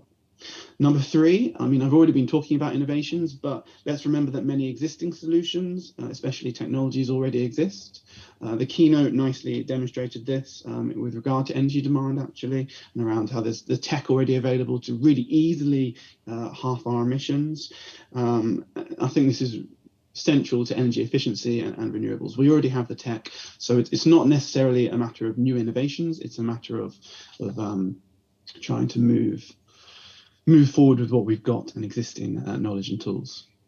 Number 4, as has already been alluded to, it's not just about technology, but about social solutions too. I think innovation is normally talked about as a shorthand for technological innovation, but actually social innovation has an awful lot to say. We've already mentioned about community energy, or also just the way in which we use energy within our daily lives and how we can sort of innovate how we socially organize things, whether it's clothing norms in workplaces so that we don't have to have aircon on as much in the summer, or being flexible with dress codes so that we can keep warm and have the temperatures lower in the winter. Things that are sort of more socially innovative and just changing the way we organize ourselves without even getting technology involved. I think this is something that's actually quite easy to do, but is often not really talked about as it's deemed to be non-negotiable. Number 5, as soon as we start thinking about socially sensitive policies or areas of governance, I think we need to remember to move beyond ideas of social acceptance. I think social acceptance is too focused on persuasion and convincing people on predetermined policy options, whereas maybe, as has nicely been talked about in terms of the cities so far, trying to go for a more deliberative, participatory, co-creative approach. Of course, there are tensions if we need to get things done quickly, but I think that shows that it's not around getting people to accept what's already been decided. It's around moving on a journey with all the stakeholders involved, and that's a little bit different.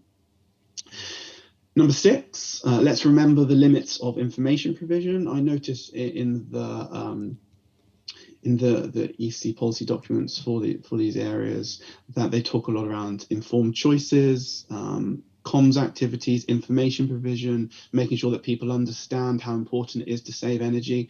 Yes, of course, that's important. But as already has been alluded to with the challenges of energy poverty, sometimes just having that information isn't necessarily enough. Number 7, I think we need to be open to different voices and knowledge and expertise. So this is about marginalized voices and genders and geographies as we talk about involving different stakeholders in the process, but also remembering the value of everyday expertise, getting to know people's lived experiences of the energy transition. As again had been alluded to with the energy poverty example, going to speak to people around will they turn on the tech or won't they, and what are they actually feeling and seeing in their day-to-day lives. I think this is probably the most important insight that we can have if we want to explore behavioral changes. Understanding that expertise in everyday life is important, just opposed to the normal experts around a table in Brussels. And finally, number 8, perhaps this won't be of a surprise to those I know well at EERA, but I think we need to invest more in social science humanities research and ensure that the research that we're doing in these next few years to learn as we're doing this hopefully great work is looking at social science humanities, people-related things in and of themselves, and not just piggybacking on the back of technology. Yes, that's important. We need interdisciplinary research between technology and the social sciences, but I think there's also value in investing in social insights in and of themselves.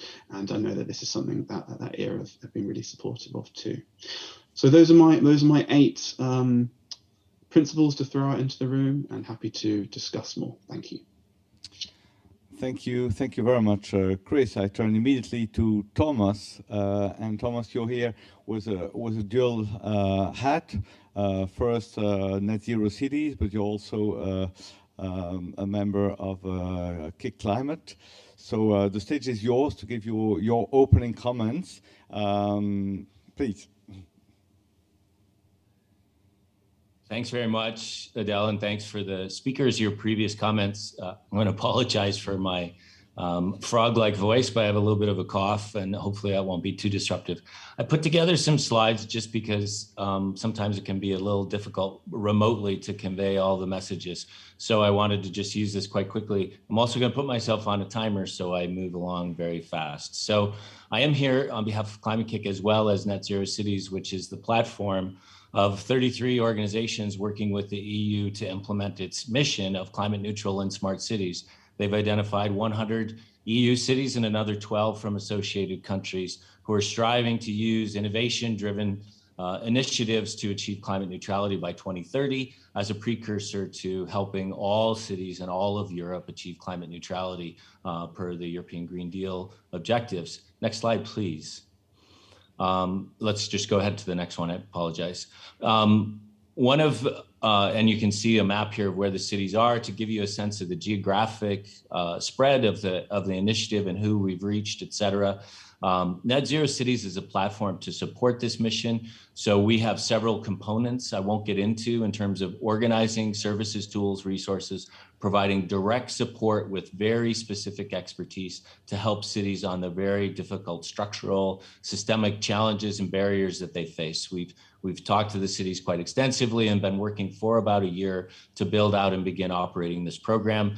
Dorota, with EuroCities, of course, EuroCities is one of the leading organizations as part of Net Zero Cities. So this is truly a collaborative effort to try to help.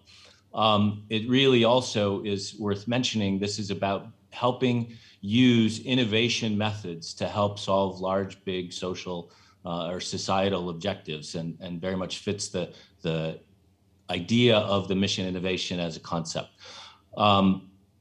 I think it also, if we go to the next slide in transition, it also recognizes, as part of the EU response, it recognizes the key role of cities and what we need to play in responding to the climate emergency.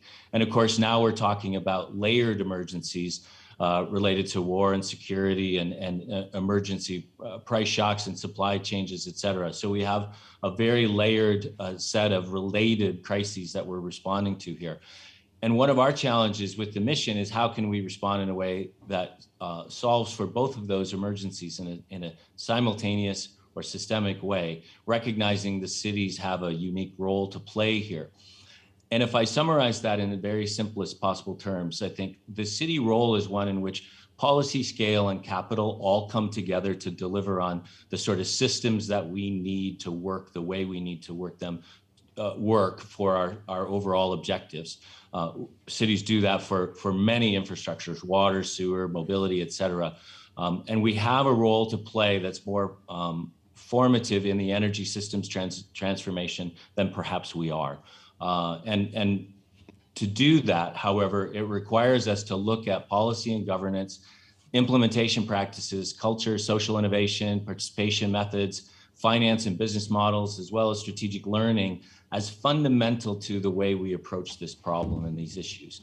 As we go to the next slide, I think one of the things we're grappling with is we know we need to do something. We even have some pretty good ideas of what we need to do, but how we do that at speed and scope are questions that are very difficult for us to answer, and in part because they're not answerable in a single conversation. And that's where I think, you know, through Net Zero Cities and what we've developed as an innovation lab, we're hoping to create some space with cities to really pioneer and test how to use this in an effective way, identifying barriers, developing more systemic approaches, and using innovation methods to test, as Chris noted, to experiment and test and learn very quickly how to do something, as well as to create options for replication and scaling, something I think also previously mentioned. And I just want to, as we go to the next slide, note that we don't have to leave energy customers to bear the burden that they're facing right now. It's not a result of any specific choice, but it is the outcome of a series of choices that we've made in how our energy systems work. They don't have to be the people who bear this burden, nor do they have to be identified as the drivers of change. There's a whole system in which we can start to move levers. There was a mention of energy communities and positive energy districts. All of those things are critical as we think about ways to intervene here in what really is a multi-level approach to energy systems. And we need to recognize it as multi-level because we have to change markets and we have to change market structures. Cities can help on the demand side to better orient what's necessary there. If we go to the next slide. We really have an opportunity to look at how energy is delivered, used, and consumed in our communities, building on existing initiatives and even new innovative initiatives like positive energy districts, energy communities, and understand from a demand side how we can build a system that is distributed, diverse, with clean, renewable sources that are regionally available, that demonstrates models in communities for sharing resources and minimizing our total consumption consistent with the need to reduce our overall consumption patterns, including energy services, and blend collective governance as well as enabling individuals to act individually and in groups in a more effective way. That's really difficult work to do in a joined up sort of systemic approach. And what we're trying to do is build a structured, scaled analysis and business analysis and innovation process that can look at those issues: governance, market structures, policy, energy communities, district energy, et cetera, so that we can really position a pathway to deploy what's necessary for cities. If we just go to the last slide, there are a lot of ways people can stay in touch with the work in Net Zero Cities and reach out to us, and I encourage that to happen as we look into the future. So thanks again for inviting us to come, and I look forward to the conversation. Thank you very much, Thomas, for these very interesting comments. And I will maybe immediately bounce. I mean, we've talked a lot about cities, which are, of course, you know, one of the critical aspects of turning to net zero. My question will be maybe to all of those in the panel directly involved in cities, certainly Dorte, yourself, maybe Lane, Adela perhaps also. We've seen, you know, what has been done at district level. We've seen the challenges. We've seen already what are the approaches to, you know, to decrease energy demand and emissions. It would be interesting to have maybe a perspective on what are already the results that we can look at today, and what basically is the analysis that you can do on the current experiments that are underway or already completed? Maybe starting with you, Dorte, and then Thomas afterwards.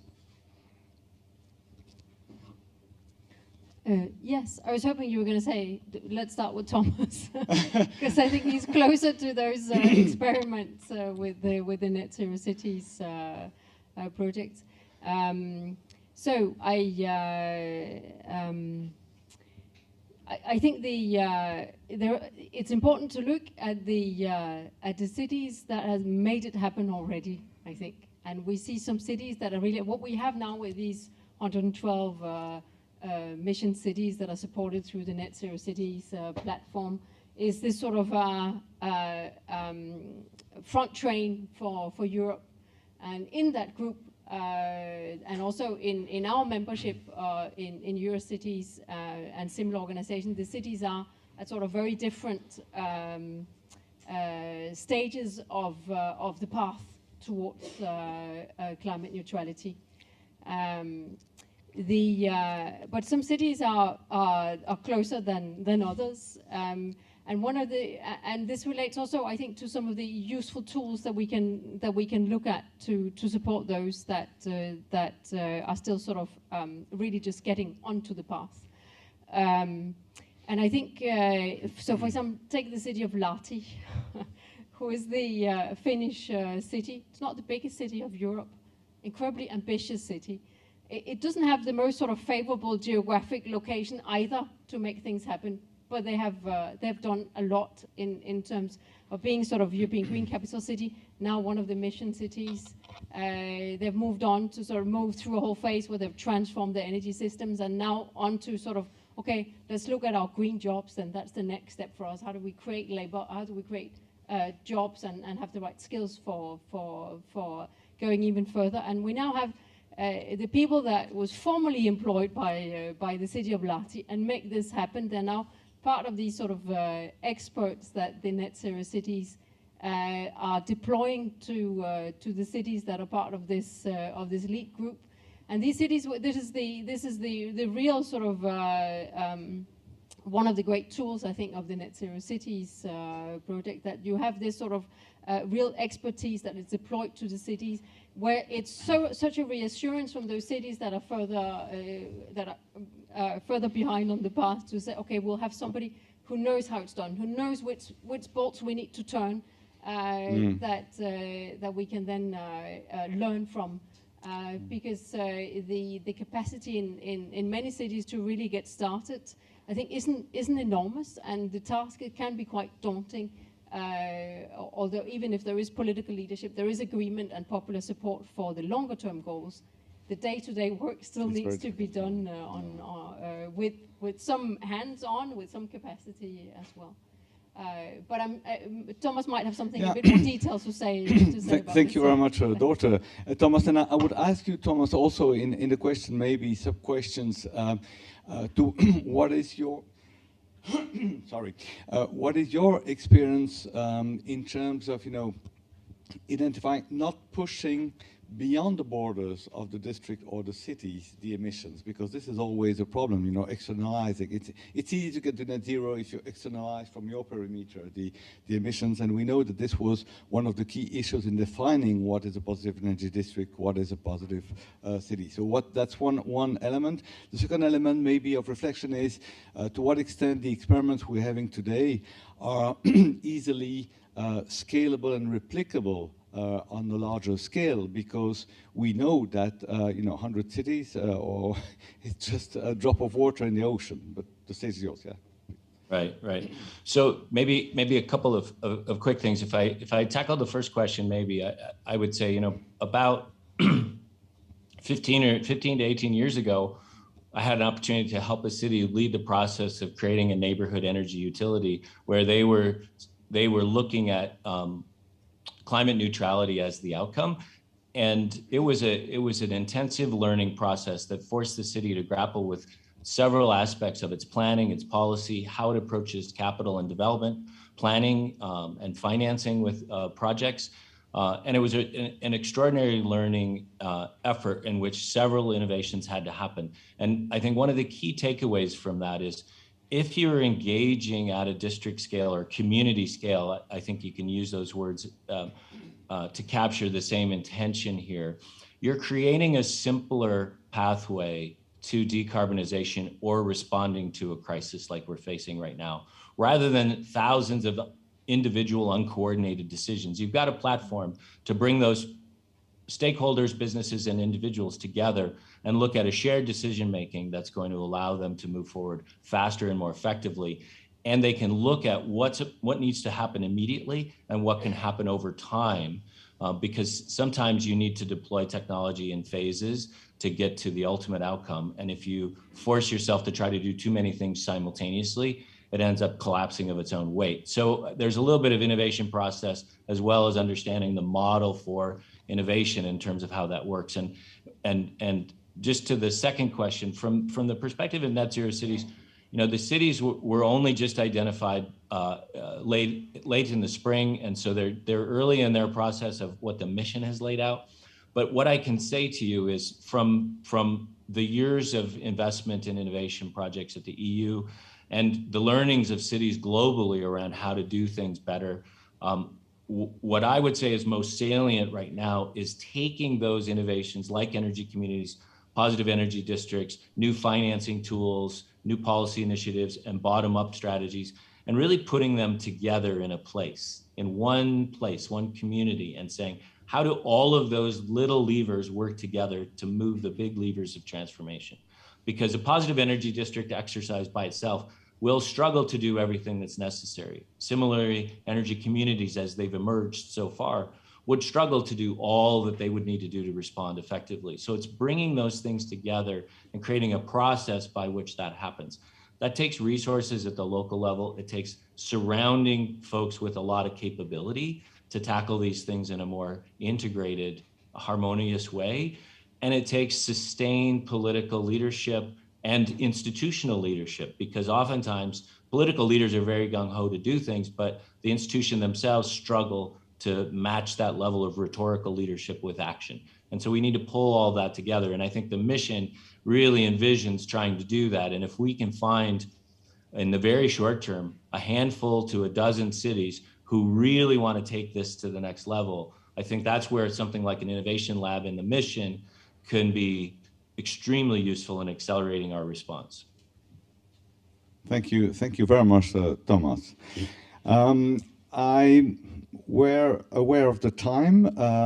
We are very late on schedule, and unfortunately I will not open for questions, which was originally foreseen, because we have still a second quite interesting panel, and I would like us to remain as close as possible to the original schedule.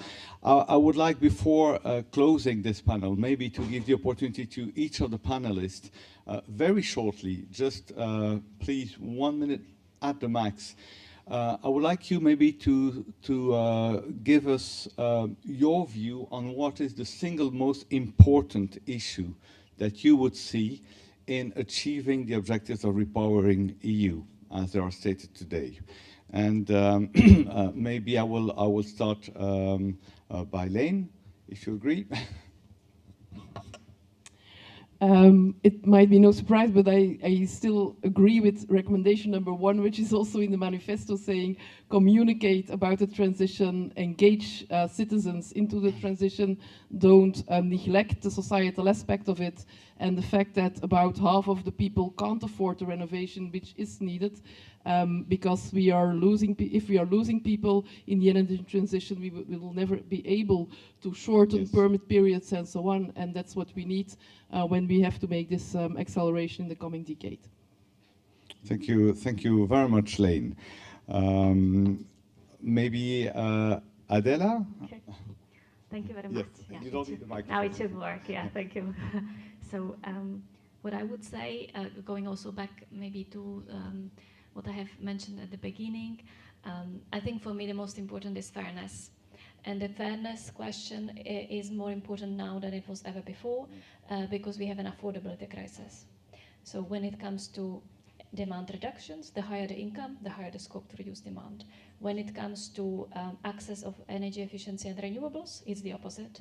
The lower the income, the most urgent is to make sure that these people have access to alternatives to fossil fuels. So I think fairness, yeah, that would be my comment. Thank you. Well, thank you very much, Adela. Chris? Thank you. Yes. Well, I think energy demand and fairness, equity, inequality is central. But maybe just in sort of continuing on the thread that was mentioned earlier, maybe if we're wanting to do something really quickly against this urgent challenge, then we need to diversify and consider different ways of upscaling. So there's growing, where we've got a successful initiative and we're getting it bigger. We're putting more resource into it because it's doing well. We're replicating, so we're saying, well, if it works here and it's a similar setting elsewhere, let's replicate it, let's do it there. There's accumulation, so there's bridging and bringing together different initiatives, as has already been mentioned in the Net Zeros initiative. And then finally, there's, I suppose, transformation. So there's ways in which we would take the insights from one particular initiative and see it triggering lots of wider changes in society. And if we can get all four of those forms of upscaling together, then perhaps we have a hope of doing these big things by 2030. Thank you, Chris. Then I will turn to Dorte. Yes, I agree with everything. I mean, what we've heard this morning, I think, have all been demand reduction, communication, fairness, upscaling. I think it's all. But for me, I'm fairly sure that we won't make it work without the right governance model. So it's bouncing off very much what Thomas's point, and it's the governance model that we need to develop and replicate rather than pilot projects in different cities. For me, that's the most important thing. Thank you, Dorte. So, Thomas, I'm sure you agree, but maybe you have an additional point that you want to to put on table for closing this panel. Yeah, thank you. I agree with that completely. I think I just sort of, rather than say one specific thing, just harken back to the cost curves that we saw earlier in the presentation. And I would just note that if we really work together in a systemic way with a multi-layered approach to tackle governance, market structures, finance, and the technical deployment of solutions of multiple kinds, you can take that cost curve, which has a spike right now on the gas markets and then as a result also on the electricity markets, and make it look more like what happens when a utility has a major capital event, because they also experience a spike in their costs. But we don't pass those costs along directly to the customers in 1 year in real time. We finance that over a long period of time, and we invest in the systems that allow us to deliver services effectively. We could do that here. It's extraordinarily difficult. It will take all levels of government to do that together, but that is possible to do. It is possible to ease the burden and accelerate the transition in an effective way. Thank you. Well, thank you very much for this final remark, which is very much in line with one of the recommendations, which is, about challenging the economic paradigm. I would like really to thank very much, first of all, before thanking, apologizing for not taking a question from the audience, but we're very short in time, unfortunately. I hope that we'll be able perhaps to discuss during the coffee break. And I would like really us to, first of all, I thank you, all the panelists, for these very, very interesting insights. And I propose that we give them a round of applause, and thank you very much again.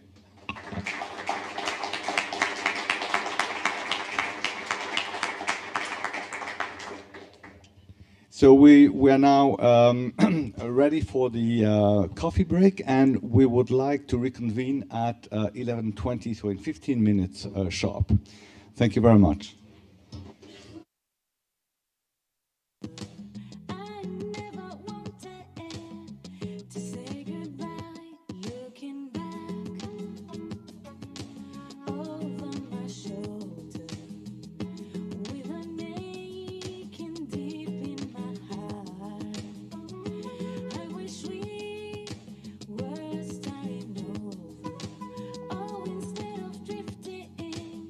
So far apart.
and hold my head up high.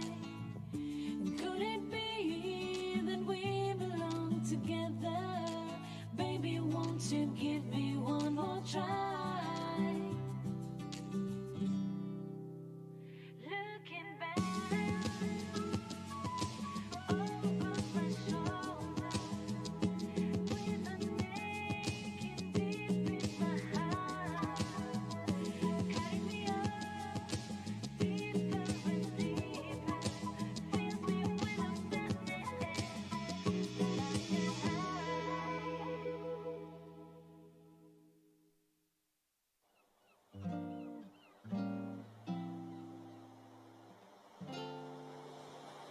When you close your eyes and you go to sleep, and it's down to the sound of a heartbeat, I can hear the things that you're dreaming about. When you open up your heart and the truth comes out, you tell me that you want me. You tell me that you need me.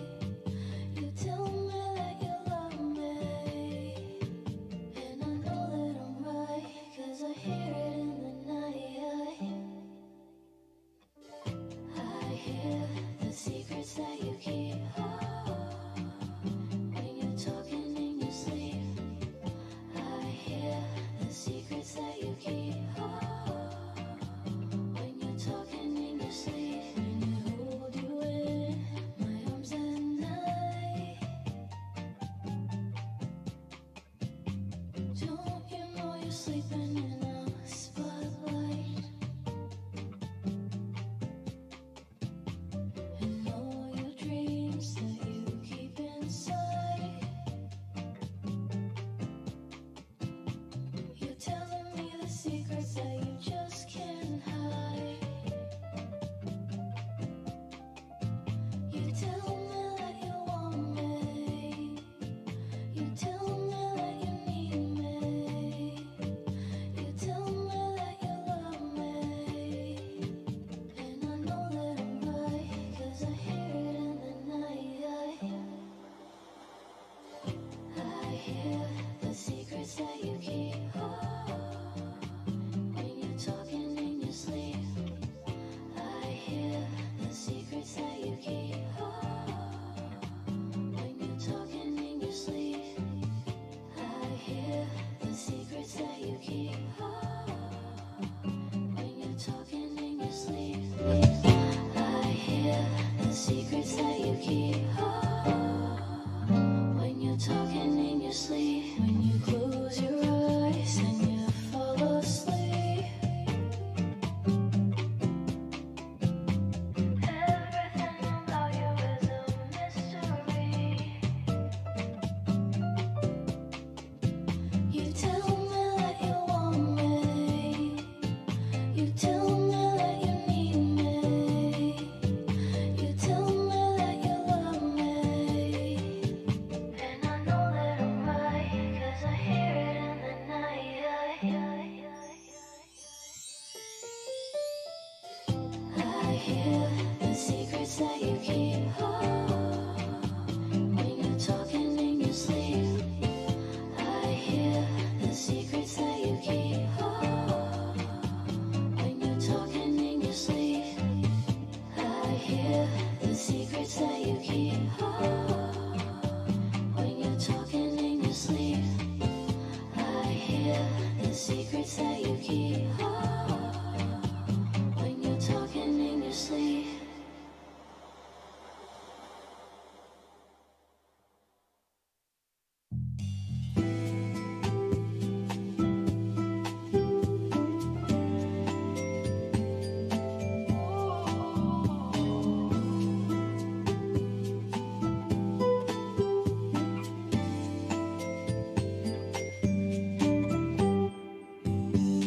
Clock strikes upon the hour and the sun begins to fade.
town. Sooner or later the fever ends and I wind up feeling down. I need a man who'll take a chance and a love that burns hot enough to last. But when the night falls, a lonely heart calls. Ooh, oh, I wanna dance with somebody. I wanna feel the heat with somebody. Yeah, I wanna dance with somebody. With somebody who loves me. Oh, I wanna dance with somebody. I wanna feel the heat with somebody. Yeah, I wanna dance with somebody. With somebody who loves me.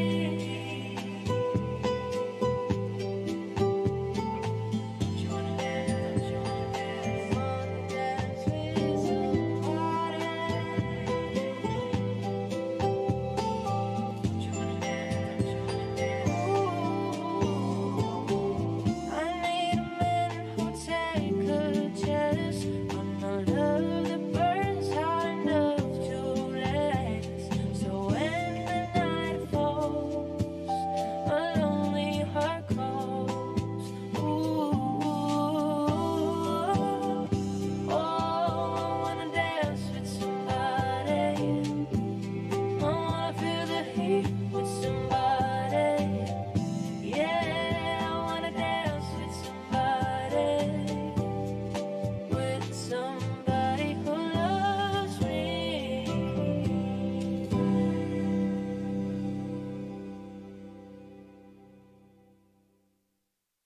Tastes like strawberries on a summer evening, and it sounds just like a song. I want more berries and that summer feeling, so wonderful and warm. Breathe me in, breathe me out. I don't know if I could ever go without. I'm just thinking out loud. I don't know if I could ever go without. Watermelon sugar high, watermelon sugar high, watermelon sugar high, watermelon sugar high. Strawberries on a summer evening. Baby, you're the end of June. I want your belly and that summer feeling, getting washed away in you. Breathe me in, breathe me out. I don't know if I could ever go without. Watermelon sugar high, watermelon sugar high, watermelon sugar high, watermelon sugar high, watermelon sugar high, watermelon sugar high, watermelon sugar high, watermelon sugar high. I just wanna taste it, I just wanna taste it. Watermelon sugar high. Tastes like strawberries on a summer evening, and it sounds just like a song. I want your belly in a summer feeling. I don't know if I could ever go without. Watermelon sugar high, watermelon sugar high, watermelon sugar high, watermelon sugar high.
I'm only happy when it rains. I'm only happy when it's complicated. And though I know you can appreciate it, I'm only happy when it rains. You know I love it when the news is bad. Why it feels so good to feel so sad. I'm only happy when it rains. Pour your misery down. Pour your misery down on me. Pour your misery down. Pour your misery down on me. I'm only happy when it rains. I feel good when things are going wrong. I only listen to the sad, sad songs. I'm only happy when it rains.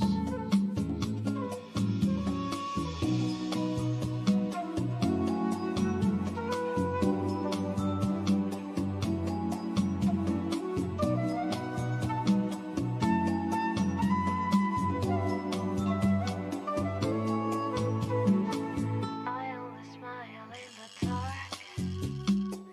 My only comfort is the night gone black. I didn't accidentally tell you that. I'm only happy when it rains. You get the message by the time I'm through. When I complain about me and you, I'm only happy when it rains. Pour your misery down. Pour your misery down on me. Pour your misery down. You can give me company as long as you don't care. I'm only happy when it rains. You wanna hear about my new obsession? I'm riding high upon a deep depression. I'm only happy when it rains. Your misery down. I'm only happy when it rains. Your misery down. I'm only happy when it rains. Your misery down. I'm only happy when it rains. Your misery down. I'm only happy when it rains. Your misery down.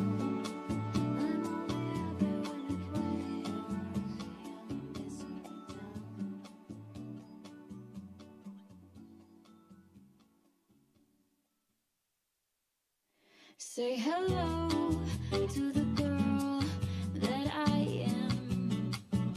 You're gonna have to see through my perspective. I need to make mistakes just to learn who I am. Good morning, everybody. Can I ask you to please come back to your seat? We're going to start right now. And it's my pleasure to introduce Hans Roband, who is the Deputy Head of Cabinet and Head of Staff of the Federal Minister of Energy in Belgium, Ms. Tina van der Straten. And Anne is also heading the Department on Renewable Energies and has a long track record before being in this cabinet on renewable energies. So it's really our pleasure to welcome Anne for this keynote speech about what does it mean from a member state perspective to implement Repower EU. And after this wonderful noise, the stage is yours. Thank you. I hope the sound goes okay. Yeah, perfect. So thank you for inviting us here today and being present. So dear ladies and gentlemen, picture this. We're in 2030. You stand in front of an open window in your office, looking down on the city. Clear skies, no smog. The smell of fresh air tells you that spring is coming. You hear birds chirping as electric cars and buses and trucks drive quietly through the streets.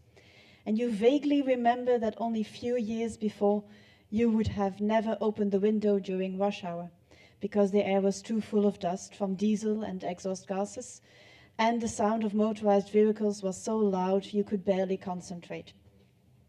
You vaguely remember that the insufficiently insulated windows made either the heating or the air conditioning your best friend, depending on the weather. And you realize that the energy transition has changed our lives. We barely noticed it while it was happening, but now you know that it is about so much more than an imperative to fight climate change, because it is about comfort, it is about health, and it is about the quality of life. And the energy transition, with its integration of different technologies, has made our lives better. We are faced today again with a new challenge, the war on Ukraine, creating new obstacles or perhaps reinforcing the energy transition. It is a choice that we need to make together and that we can make together. Ladies and gentlemen, 2030 is now. If we want this image to become reality, we as a policy leaders need to act now. We need to invest today in the energy infrastructure of tomorrow. Remember what happened in 1945 at the end of the Second World War? People had hope and believed in a better future. In Europe, this was the moment where we built infrastructure, our harbors, our airports, our highways, electricity and gas networks. And this public spending is the bedrock on which we have built a prosperous society, and we continue to reap the benefits of it. In 1951, in the wake of the Second World War, a crucial decision was made, the creation of a European coal and steel community. Belgium was at that moment also one of the 6 founding countries. And this cooperation was considered as nothing less than a real peace treaty. What happened in 1951 is also happening today. In 1951, we introduced coal and steel. With the Green Deal, we are really now living a paradigm shift from a fossil-driven energy to a technology-driven one, clean and affordable. And yet again, energy is driving as a catalyst, hopefully, for this change. And in 1951, this was coal and steel, and in 2022, with the Green Deal and also REPowerEU playing a big role in this. But now the challenge is even larger, not only to fight climate change and to speed up the independence of natural gas, but doing so in circumstances of 2 abrupt changes in energy prices, leading us towards a necessity to support our citizens and our industries faced with energy bills that they cannot afford. REPowerEU is therefore also even more needed to keep our focus on the long-term goals and come to a dream society of 2030.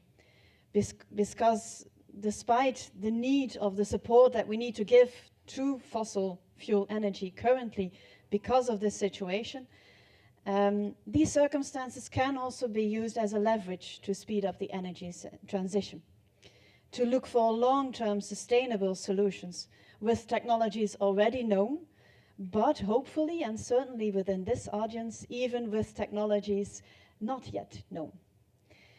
No matter how we toss or turn it, there's for us at least no escape. We need to invest massively in the coming years.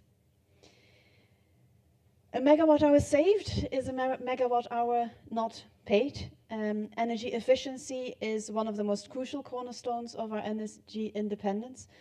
And about 30% of Belgium's energy consumption still goes to fossil heating, also currently.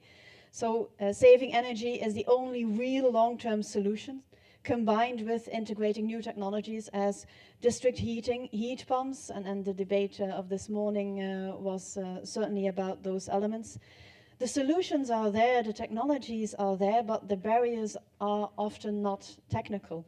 They are access to financing, they are help of questions to guide them, to create trust in what they should be doing.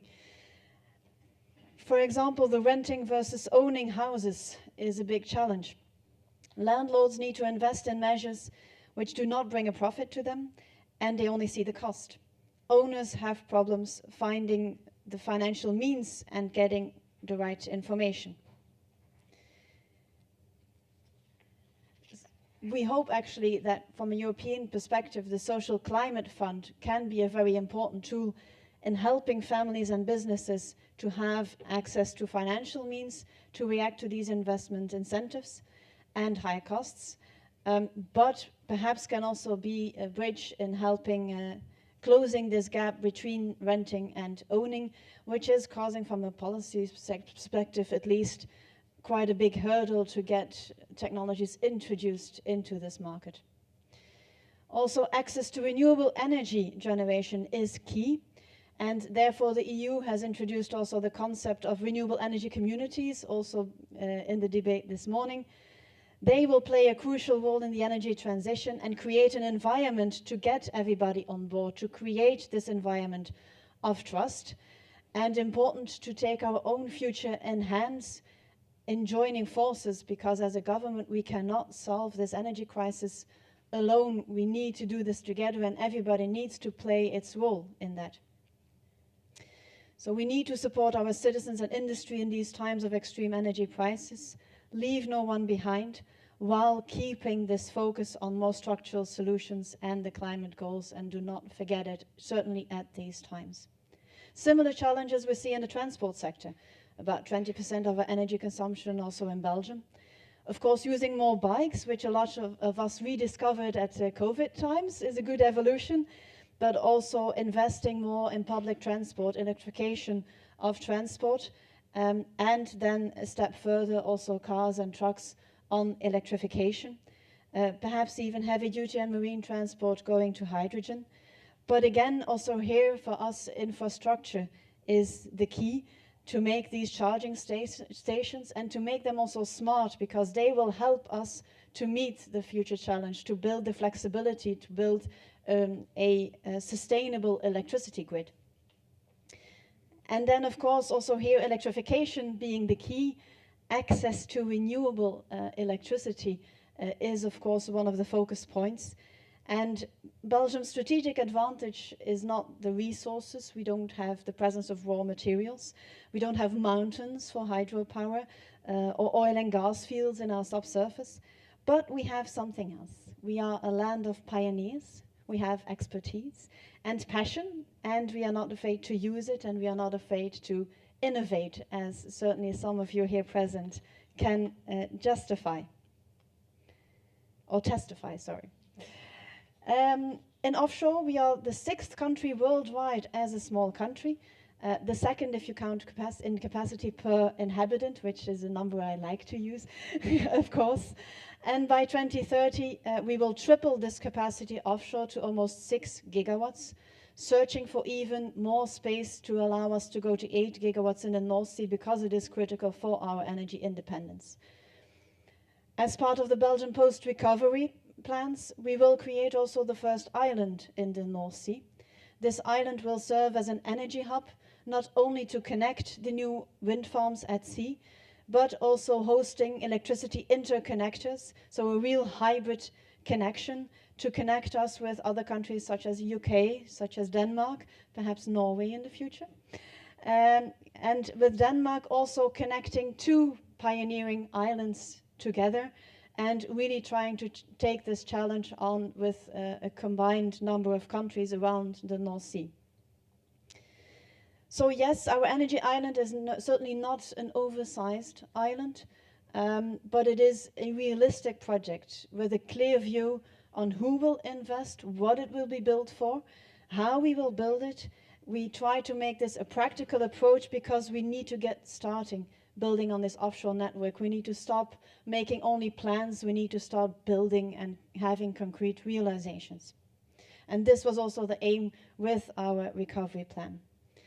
And in the North Sea has the potential to become one of the biggest sustainable renewable energy plant in the future. And energy security, of course, and the fight against climate change are crucial for the future of the European Union. And with the Esbjerg Declaration, North Sea as a green power plant of Europe, Belgium, the Netherlands, Germany, Denmark aim to take urgent and immediate actions in offshore wind. And it is as a follow-up of this initiative that we also launched in Belgium a study for the market design on how to come to this electricity grid in the North Sea, future-proof, with one planning for the whole sea basin, with the general interest of the whole of Europe in mind and not looking at it from a pure country perspective. And our energy island will hopefully be one of the first steps into this offshore energy grid. We have the possibility to ensure a democratization of our energy supply by allowing citizens, both individually as well as collectively through renewable energy communities, to take control of their own energy generation resources and become an active player in the energy market. And earlier this month, the electricity law in Belgium was also adapted to allow for the possibility of Belgian citizens to buy or participate in an offshore wind farm, and we will also give them a place in our tender design to really include everybody in this energy transition. And if we think about the sea, we inevitably think also about water. Water, the most abundant element on Earth, and here is where hydrogen comes in. Clean, non-polluting, democratic fuel based on water. And ladies and gentlemen, energy transition is not based on green electrons only, because electricity still is only part of our energy supply. Green molecules will need to be part of this deal too. The largest part still is oil and gas for oil and natural gas for transport, for industry feedstock, for heating. Those are sectors where we also need to find other solutions next to, of course, maximizing electrification. So hydrogen will play a crucial role in decarbonizing these sectors who do not have the possibility for electrifications. So the energy intensive sectors like steel production, cement production, marine transport. And we have in Belgium a very strong industrial base with the second largest petrochemical cluster worldwide. And this manufacturing industry is the backbone of our economy. These industries are crucial partners to supply us with materials for the energy transition, and therefore also crucial that we support them now in their own transition to a carbon neutral economy. Renewable energy as an industrial feedstock is one of the solutions. Without it, there is no chance that we can cut our emissions to zero, not in Belgium, neither in Europe. Only this Tuesday, this week, we launched our reviewed hydrogen strategy, confirming our energy need and confirming also our need to import this energy, because our only as I said earlier, Belgium's strategic advantage is not the presence of raw materials. So we are not the most sunny country neither, and our renewable electricity will be needed for this electrification first. So our hydrogen will depend largely on import. So if we want to make this hydrogen to real contribution in 2030, we have to start now. To succeed, we also need to cooperate with our partners within Europe, but also across the globe, because then our partnerships will expand much further than what we have currently with electricity. So it is clear that energy offers new opportunities for cooperation, not only within the EU, as I mentioned, but also investing in a North Sea hydrogen grid, because also linking to our neighbors, linking to the UK, to Norway, will be crucial for us, and expanding that even to Northern Africa, Middle East, and even towards shipping routes versus Chile, Brazil, UK, Canada, Australia even. So we have been trading fossil fuels for decades now, but Belgium will also in the energy transition still rely on import. Only it is time for our trade cooperation to undergo the energy transition and move from these fossil fuels towards renewable energy such as hydrogen. This will also be an important partner of the COP27 in Egypt, coming up very soon now. This is also how we will support the high ambitions within REPowerEU as well for the import of hydrogen, assuring the diversification in hydrogen derivatives, being ammonia or methanol or liquid hydrogen, and also in a geopolitical independence. Because renewable hydrogen is a democratic fuel, wind and sun cannot be weaponized, and no dictator can cut off access to wind nor the sun. The sun shines for everybody, and thanks to renewables and hydrogen, we will be able to choose with whom to do business. In turn, Belgium can offer expertise and technology in the field of renewable energy. Furthermore, Belgium is located at the heart of Europe, at the energy crossroads. So our aim is to create a hydrogen backbone in the heart of our industrial clusters and connecting them to our neighboring countries. This backbone will be the foundation for international connections, as we currently also are doing for natural gas and LNG, supporting also our neighboring countries currently with natural gas. And in the future, imported renewable hydrogen.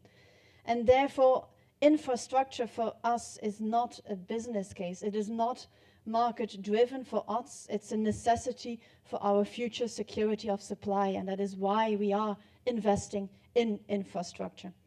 And all new infrastructure on natural gas should be hydrogen compliant, or should at least play a role in the hydrogen value chain. Pipelines hydrogen ready, but also LNG terminals that can switch to ammonia in the future, so that we are not left with sunk assets after we discover that natural gas might not be the best long-term solution. And hydrogen will still be a scarce product. So the new Renewable Energy Directive should also focus on creating a competitive demand for hydrogen, but in those sectors where we really need it, where it is a long-term solution, not simply replacing hydrogen or replacing natural gas with hydrogen, but doing this in a very smart way. Ladies and gentlemen, Belgium was part of the founding countries of European Energy Cooperation. We have shown that when we join forces, we can achieve almost anything. And this is precisely what we need to do today. Join forces by forming strategic partnerships and by keeping our view on the long-term sustainable solutions. Every step in the societal evolution until today is accompanied by changes in energy commodities. From kindling fire to peat and coal, over oil to gas, energy is the lifeline of our society, of our welfare, the driver of our industries. We all know that the Stone Age didn't end because lack of stones. It ended because there were new and better technologies available. So let's invest in alternatives before we're out of resources. Let's invest today in our energy infrastructure of tomorrow, and together, also with the European Commission, with the other EU partners, partner countries around the globe, with our industries, with companies, with research centers, we need this cooperation because 2030 is now. Thank you.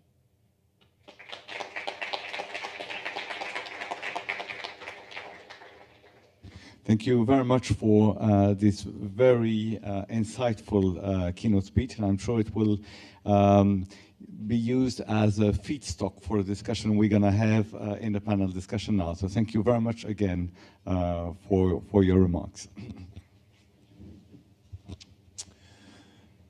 So there is a mobile phone here, which is not mine, and that one as well. Yeah.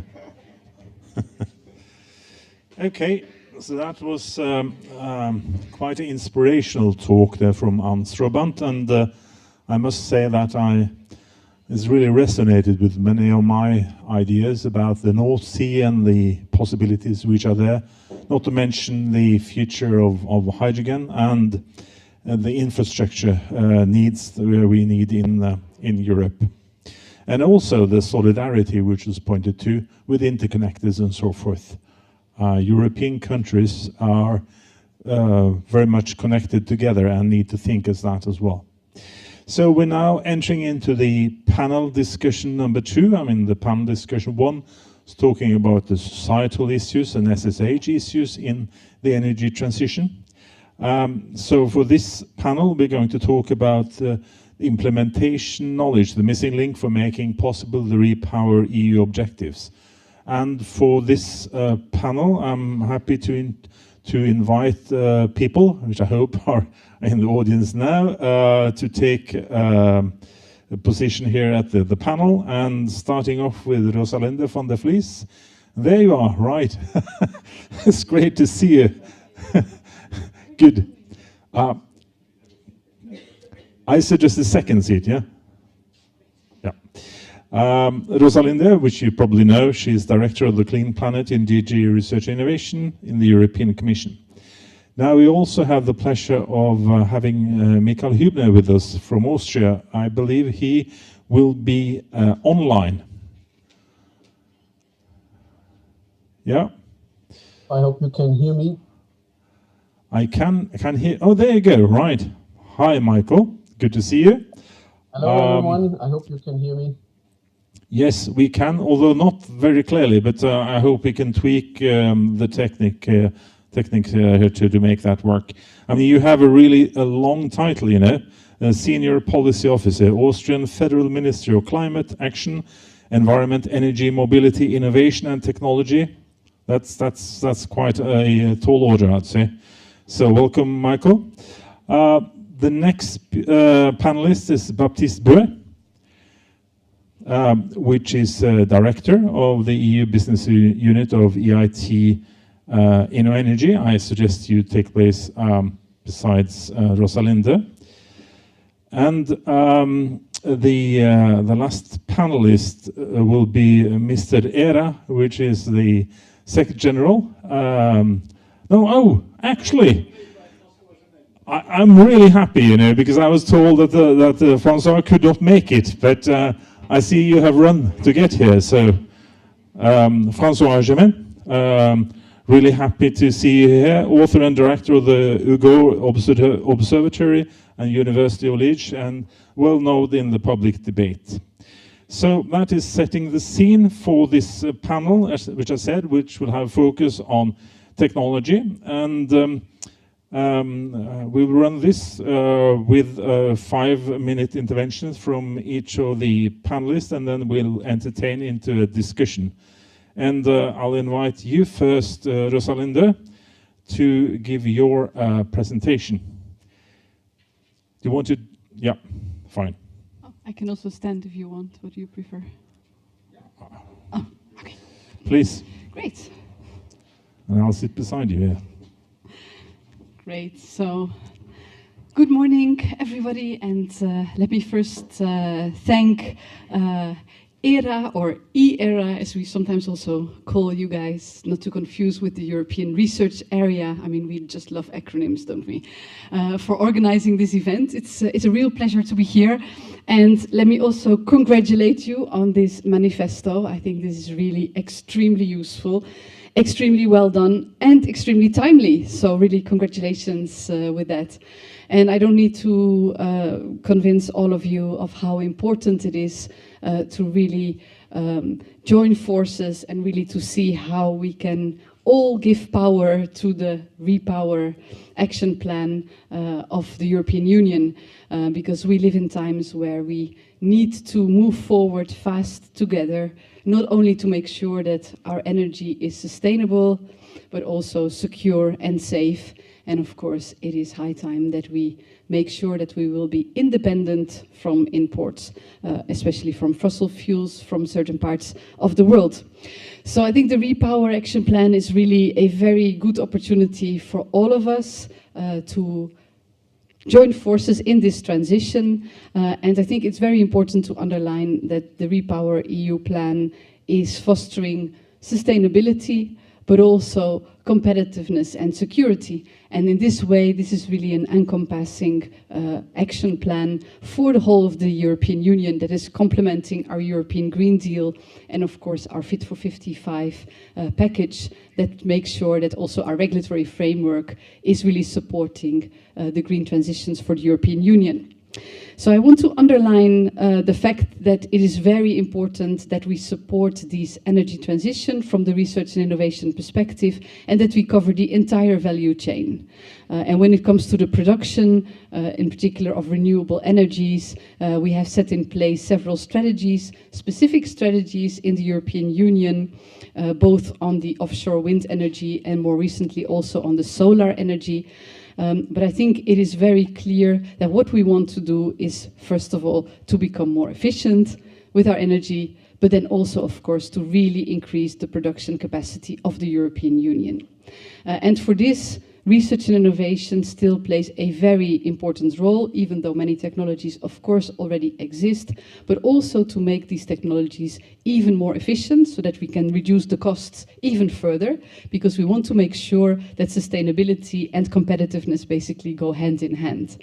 So I think still a very important role for research and innovation to support the production processes, make them more cost efficient, and also a very important element for the research innovation area still is to focus on the circularity and recyclability, in particular also of our energy production materials. Because of course this is another very important policy priority for the years to come, and the Commission has published yesterday its work program for next year, and then in that work program you see that there's a very important initiative also looking at the raw materials dependency for the European Union and making sure that also there we reduce our dependency.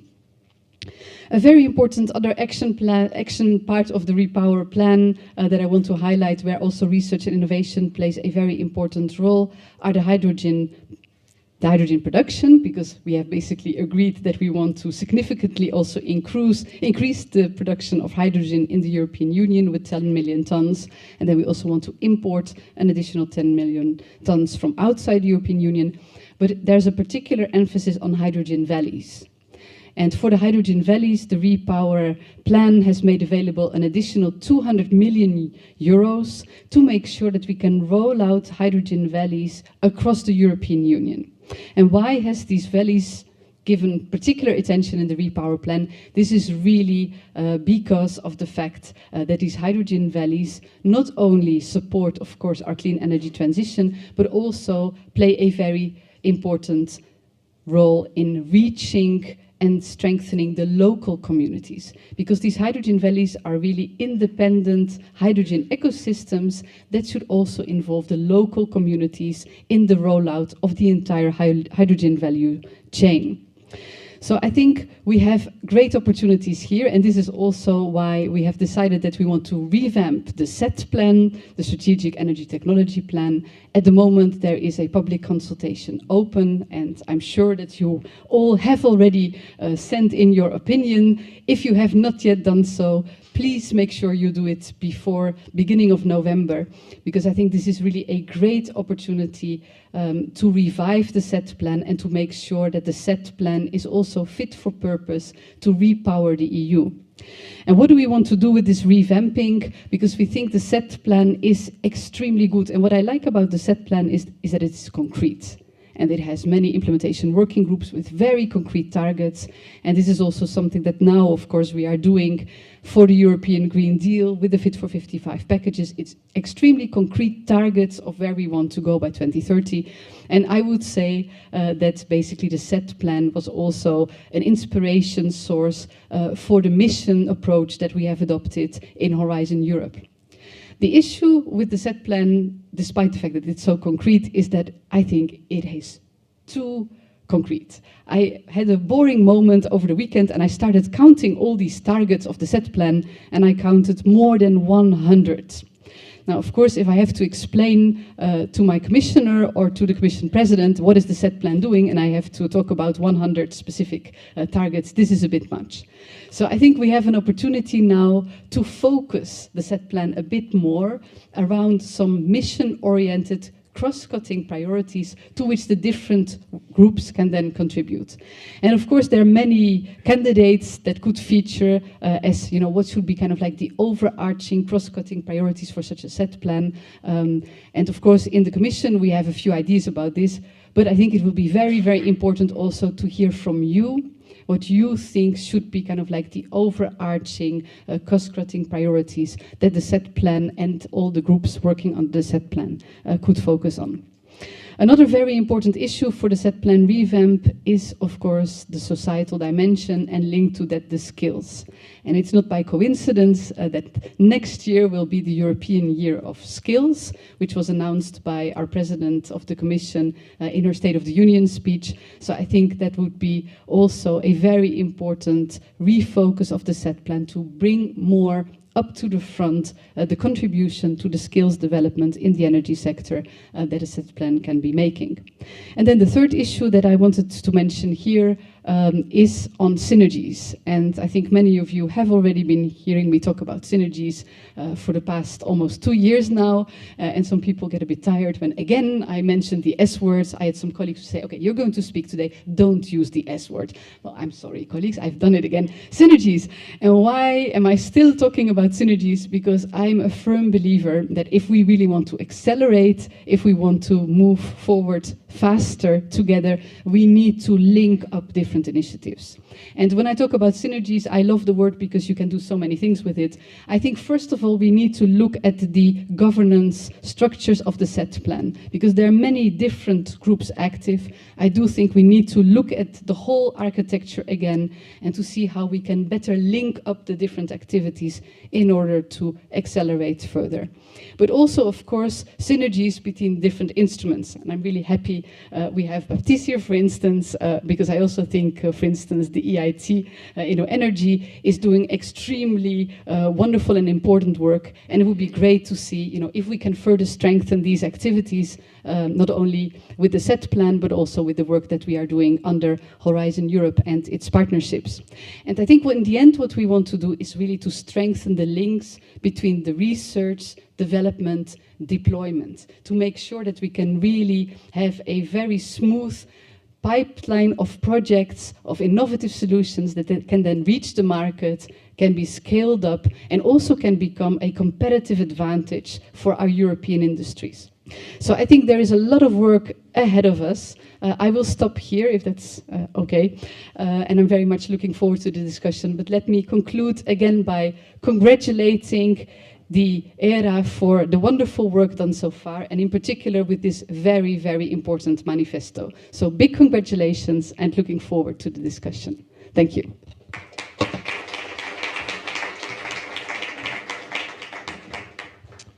Thank you very much, Rosalinda, and I must say that also synchronized very much with my own views. And what you talked about last year when you were here, is also about connecting the dots, breaking down the silos, and think outside the box, And that's pretty much what we try to do in this manifesto.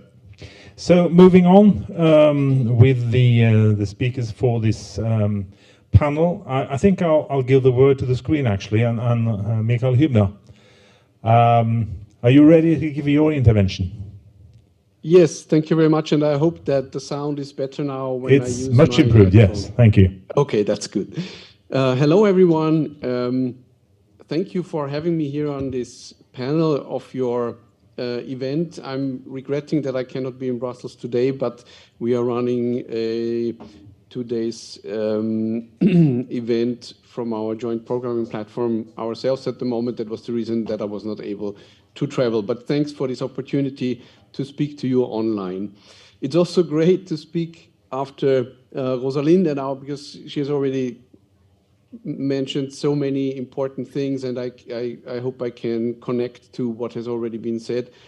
I'm coordinating one of the big partnerships under Horizon Europe, that is the Clean Energy Transition Partnership. That is the central partnership in the field of energy that brings together all the member states' funding programs for research, development, and innovation. So it's technology focused, it's an enabler. We are providing mainly funding for transnational projects. It is a follow-up activity of many EERA nets that have been existing over the last 10 to 15 years in the energy field. And all these EERA nets have now come together into one big partnership.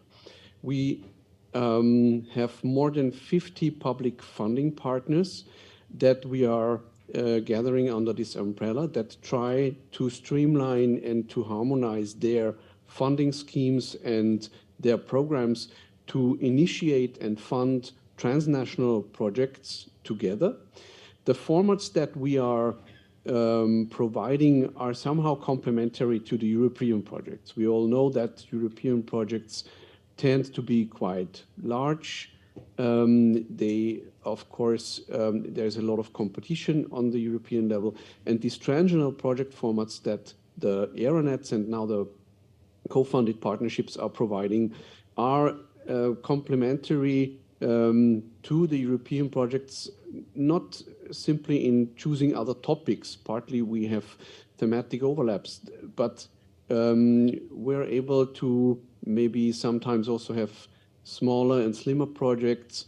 On the other hand side, yeah, we of course also struggling with the harmonization of the different funding schemes in the different countries, because these projects are funded from national money via the national projects with the support and the co-fund of the European Commission. So as you see, we are mainly focusing on funding projects, but we want to do much more. That connects to what has been said about the urgency of the energy transition. We have developed a strategic research and innovation agenda where our target was to identify the main challenges that the energy transition provides for the research development, technical development, and innovation in the coming years. And we have identified 7 main challenges, and building on these 7 main challenges, now so-called transition initiatives that are subgroups of countries that are particularly interested in the topic and driving this forward. Transition initiatives are building on these challenges that have been identified and are formulating modules for our annual joint calls. In these joint calls for projects, we provide something between 100 and 150 million euros in the coming years, every year. The first call has been launched lately in September. And I have to mention that in the genesis of the SRIA, which was really a huge inclusive process where we really involved all the ETIPs, the European Technology Innovation Platforms, all the implementation working groups in the set plan, and other partnerships. This was facilitated and made possible by a strong group of EERA experts that have supported this activity. So we are, I think, very proud together with EERA about this very inclusive and co-creation process of the SRIA. And this is now what we can build on. However, we don't think that it is enough just to have a strategic agenda and then follow these over the next years. We are working in annual cycles, and in these annual cycles, we try to work actively with the projects that we are funding to find out on the way about and create knowledge, tangible knowledge that we need for the further development of the initiative, for the policy making in different sectors in the European Union, but also in the member states, that affects not only the technology knowledge, but also other important knowledge for the energy transition, be it about the organizational aspects of the energy systems, up to policy briefs for our regulators, and also transition knowledge. So we try really to make the best of the instruments and funding opportunities that we have, that of course are very technology focused, but we know that a lot of knowledge, more knowledge is needed. And we are building what we call a knowledge community together with our projects, from which we want to create and deliver knowledge to our members, the program managers and owners in the countries, and also to the European level. And very important also to transfer the set plan knowledge base into our knowledge community, so that the projects on the transnational level are really delivering to the European policies. A second accompanying activity, in addition to the knowledge community and the knowledge creation work that we intend to do with our projects, is what we call the impact network approach. So we will actively work on increasing and maximizing the impact of the projects that we are funding. We are working on different formats to make that possible. One intention is to link very closely to the need owners. So the ones that are deciding on the implementation of technology, that are investing in the implementation technology, that have a need for solution. That reaches from local and regional companies over municipalities and so forth. So it is very important for us that our projects deliver solutions that come to the market very, very soon. And that means that the co-creation of the calls and also of the projects with need owners is of utmost importance, and we dedicate particularly accompanying measures and activities to that. I want to leave it there for the moment. I hope you got a little bit of an impression what we intend to do with this partnership and how we can deliver to the set plan and the REPowerEU plan with our activities from research, technology development and innovation. Thank you very much, Mikael. Clear messages there, and of course the Clean Energy Transition Partnership is a very important tool in the REPower plan and how we can reach the common overall targets. Now I have the pleasure to invite Baptiste Breu, which is Director at the EU Business Unit in EIT InnoEnergy, to give his presentation. You want to sit there? That's fine with me, yeah? I leave the privilege. Can you hear me? Okay. I leave the privilege of standing to the European Commission, of course. Thanks a lot for the invitation.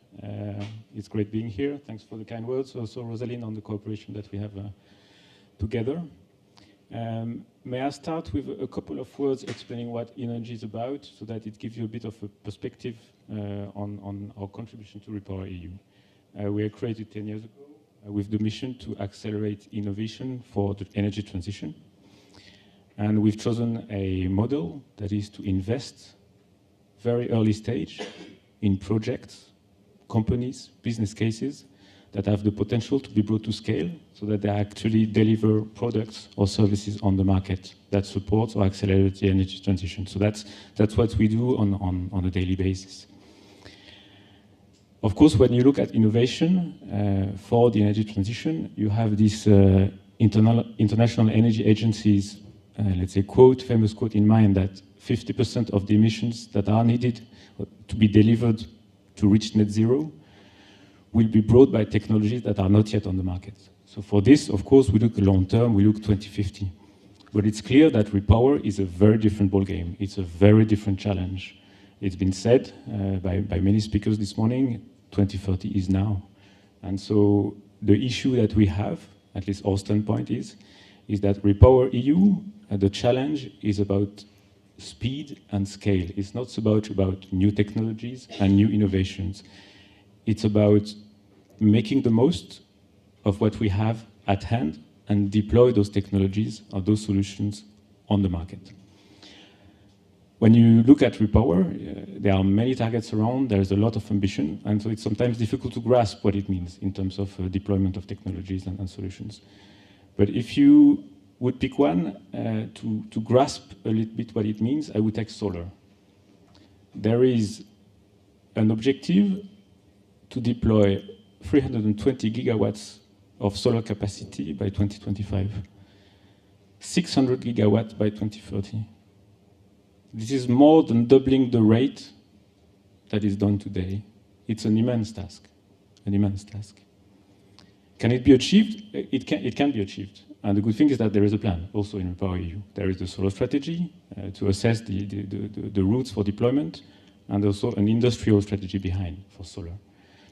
And I think that's also echoing the manifesto of EERA. Two very important, let's say, recommendations around strategic autonomy and around assessing the impact of those targets for the value chain and the supply chain. So I commend the work on that part because it's really an important point that maybe sometimes is bound beyond research, but it is very important for the topic at hand. So what does it take to deploy 45 gigawatts of PV per year in the next 10 years without creating or replacing one dependency by another one, because today, solar is 85% or 95% Chinese.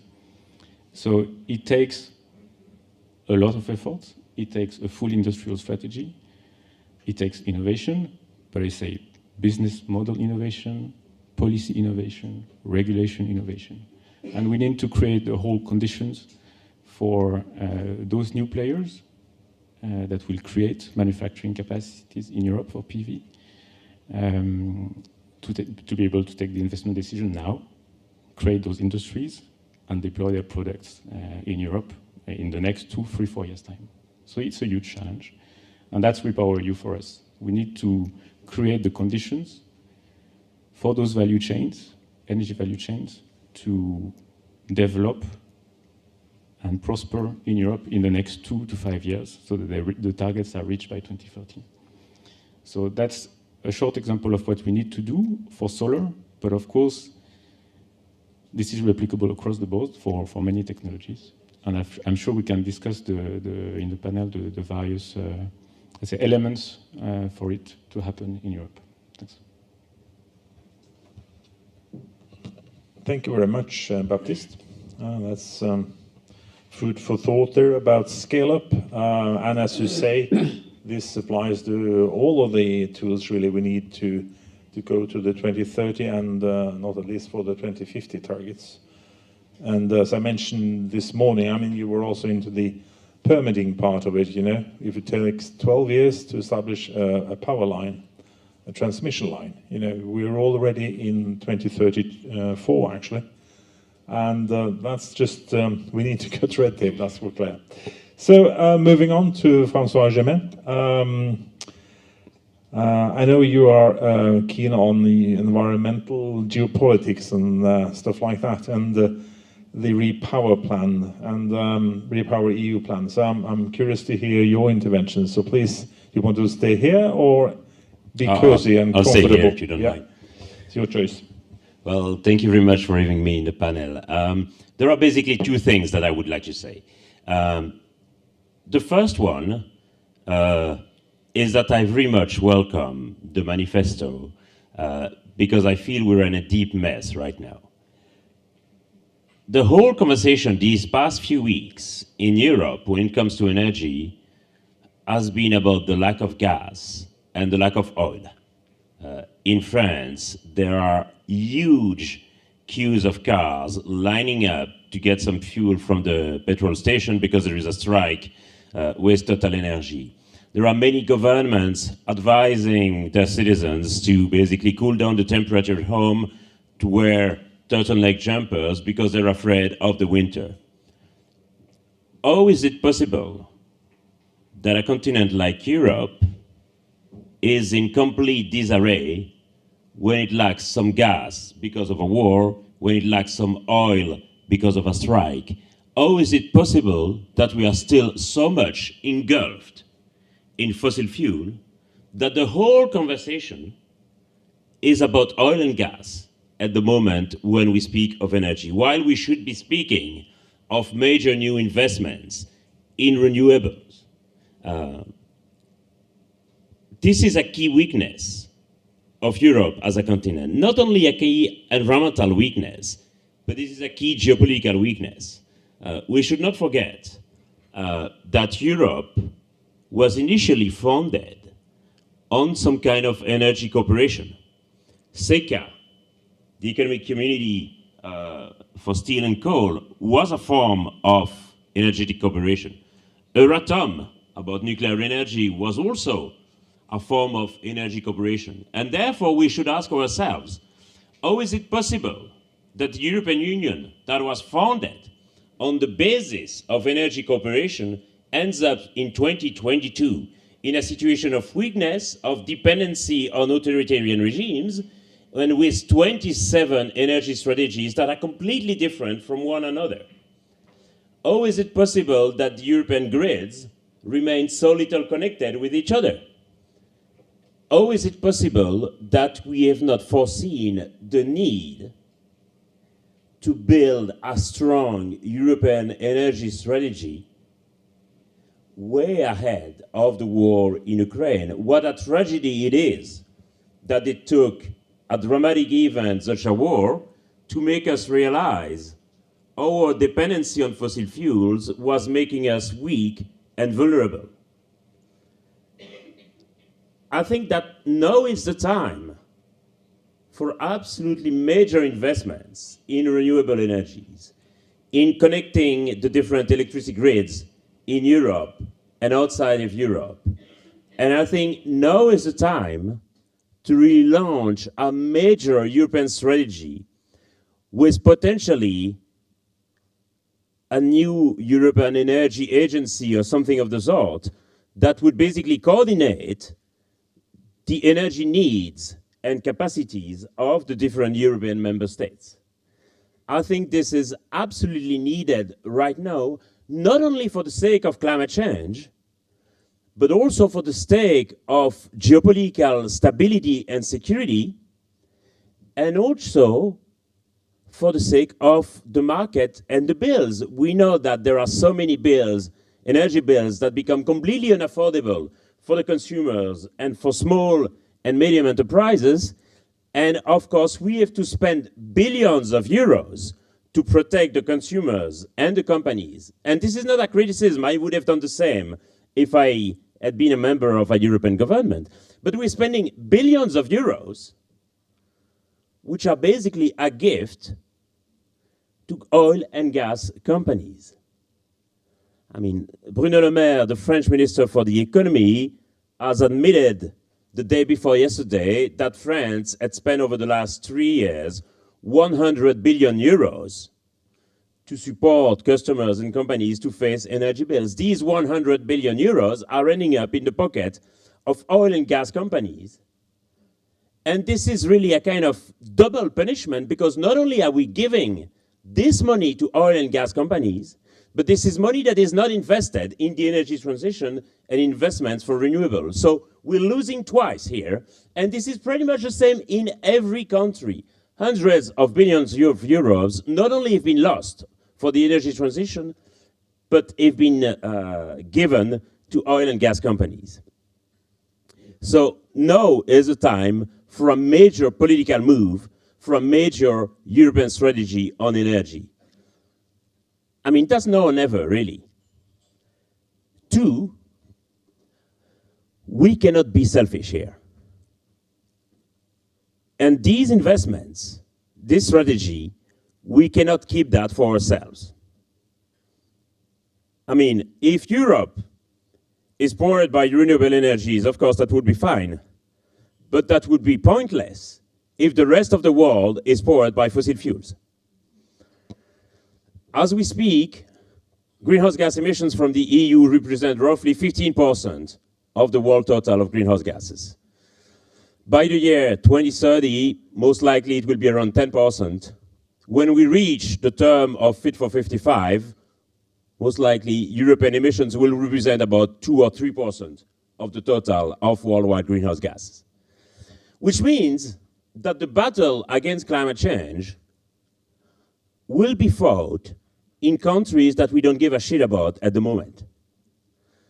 The battle against climate change will be fought in Cairo, in Jakarta, in Lagos, in Mexico, in all those countries which today are not big emitters of greenhouse gas, but will become big emitters tomorrow if they develop in the same way that we did. That means if they base their development on the exploitation of the fossil fuels that they live literally under the ground, under their feet. Therefore, there is an absolute need when we invest in new energy, in new technologies, that we make such technologies available for the countries of the global south as well. If we don't do that, then everything we'll be doing is absolutely pointless and will be annihilated in a few years when those countries will develop. And we should not be blindsided by a European perspective here. Right now, many of us in Europe are convinced that Russia is completely isolated on the world stage. That is not the case. Russia is backed by China, more or less by India. Russia, China, India, we're talking about the emitter number 1, number 4, and number 3 worldwide. There are lots of oil and gas producing countries also backing Russia: Venezuela, Iran, Iraq, Pakistan. And furthermore, there are lots of African countries and Asian countries which do not know exactly where to sit, which were conveniently absent when the UN resolution on the war in Ukraine were voted, or which abstained. African and Asian countries which are heavily dependent on Russian wheat and on Russian imports for their food security. We need to be aware of the growing Russian influence in Africa. When the government of Burkina Faso was overthrown 2 weeks ago, those who did the coup were waving Russian flags. Thanks to mercenary group Wagner, Russia has acquired a significant influence in Africa. And Russia will be seeking for political allies in Africa and in Asia. And Russia can easily buy these political allies with wheat or with gas. That is the reason why it should be an absolute priority for the EU to propose a strategic partnership on energy with those countries in Africa or in Asia that are so dependent upon Russia at the moment.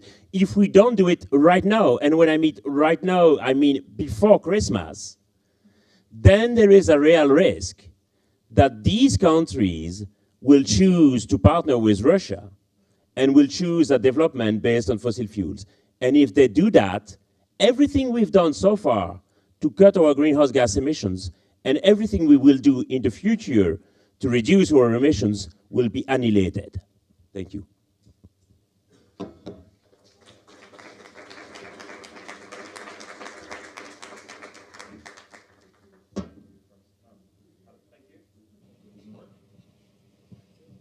Hello? Yeah, there it works. Thank you. That was food for thought, I'd say. You had two items there, which is really about the now is the time. That was also something which was stated in the introductory remarks today. It's never been a stronger momentum, and now is the time to do this. And the second one is something that EERA has been really concerned about, the international cooperation. How do we develop partnerships with, for instance, African countries to build safe societies in Africa and to build up also the strategic cooperation. And at one of our summer strategy meetings, we actually fiddled with the thought of making a African EERA, a clone of ourselves, to develop this, you know. So, of course, this is also something which is echoed in the IEA reports, and the recent IEA report together with EERA, which looks at the need for international cooperation, increased international cooperation. Also, I mean, which is in another way of saying what you said, if we don't do this, we'll have 40 years of delay, and that is without taking into account the repercussions on the global geopolitics and the power play which is ongoing. So now we'll move into the panel discussion, and I believe we also have a Slido, so there may be some questions arising from those who are following us through digital means, and I trust I'll see them there if there are questions. I'll start off with some specific questions to each speaker, but also open up for questions if there are anybody in the audience who want to pose a question to the panelists. And well, starting with you, Rosalinde, I wonder what are the main requests from the EU to the research community, which we are representing here in EERA, when it comes to the planning and implementation process of the REPowerEU plan. what are the existing ways for the research community to be involved in this REPowerEU implementation process?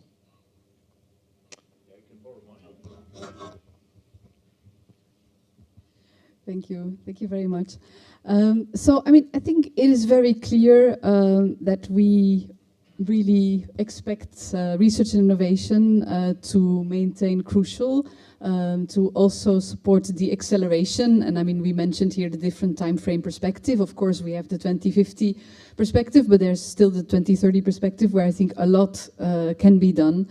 I already mentioned the importance, apart from, of course, the streamlining of the production, the renewable energy production in the European Union.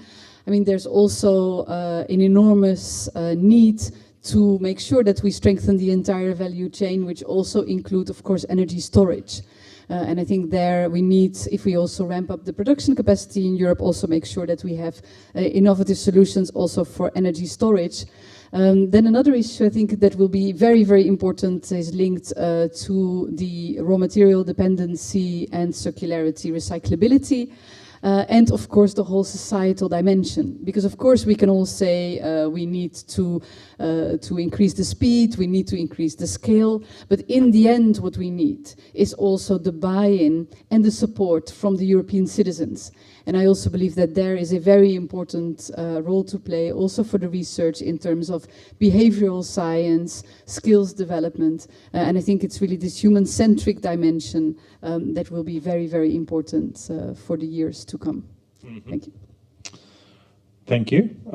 Moving on to Mikael, still with us on the screen. I see, you mentioned the CTP and the SRIA, and how do you see the priorities set in the CTP? How does that fit with the present situation, kind of? Do you think that there are anything you need to tweak there, or is it perfectly aligned with what we see of challenges today?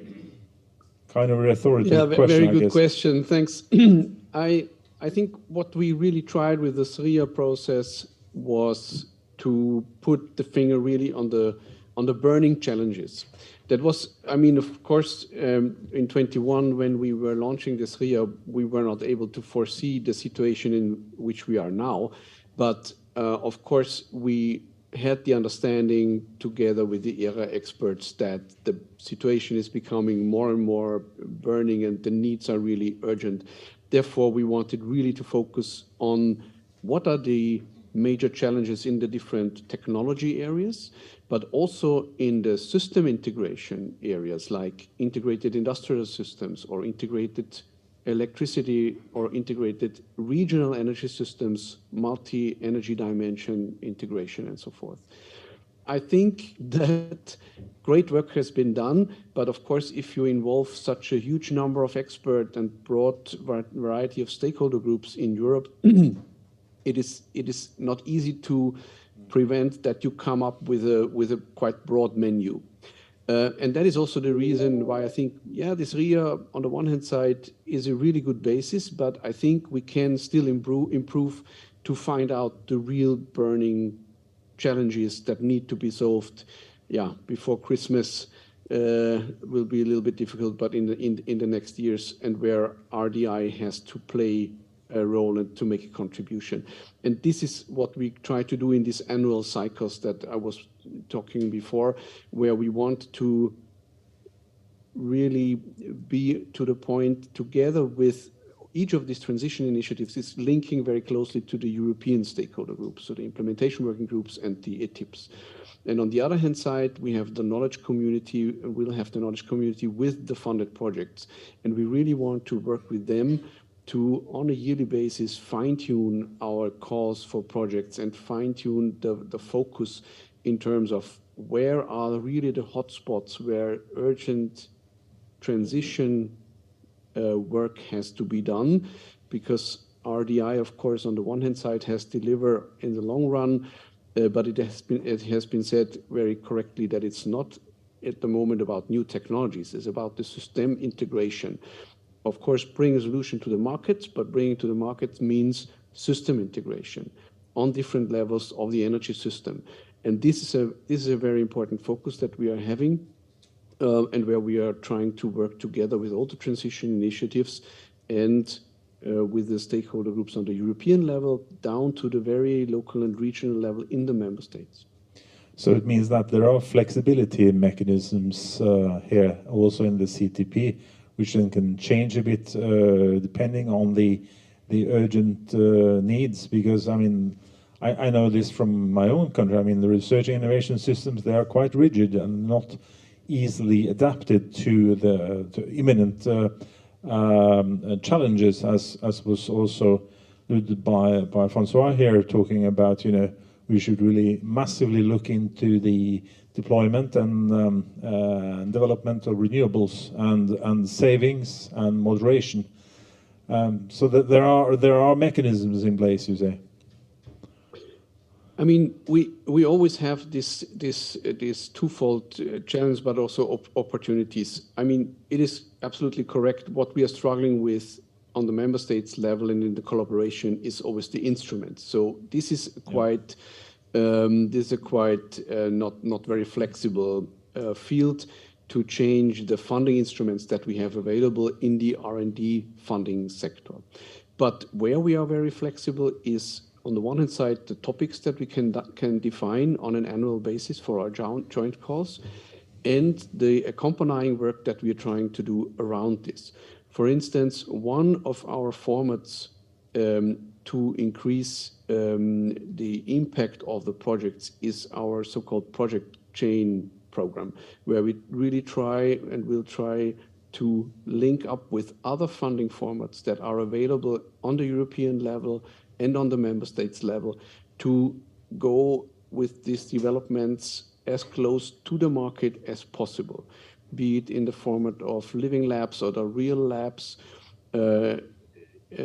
Demonstration projects is quite common already, but we want to push it as far to the market as we can. Great, thank you. Are there any questions from the audience? Don't be shy, you know. There is one over there. And Teresa, maybe I can go in. I'll start at the back here.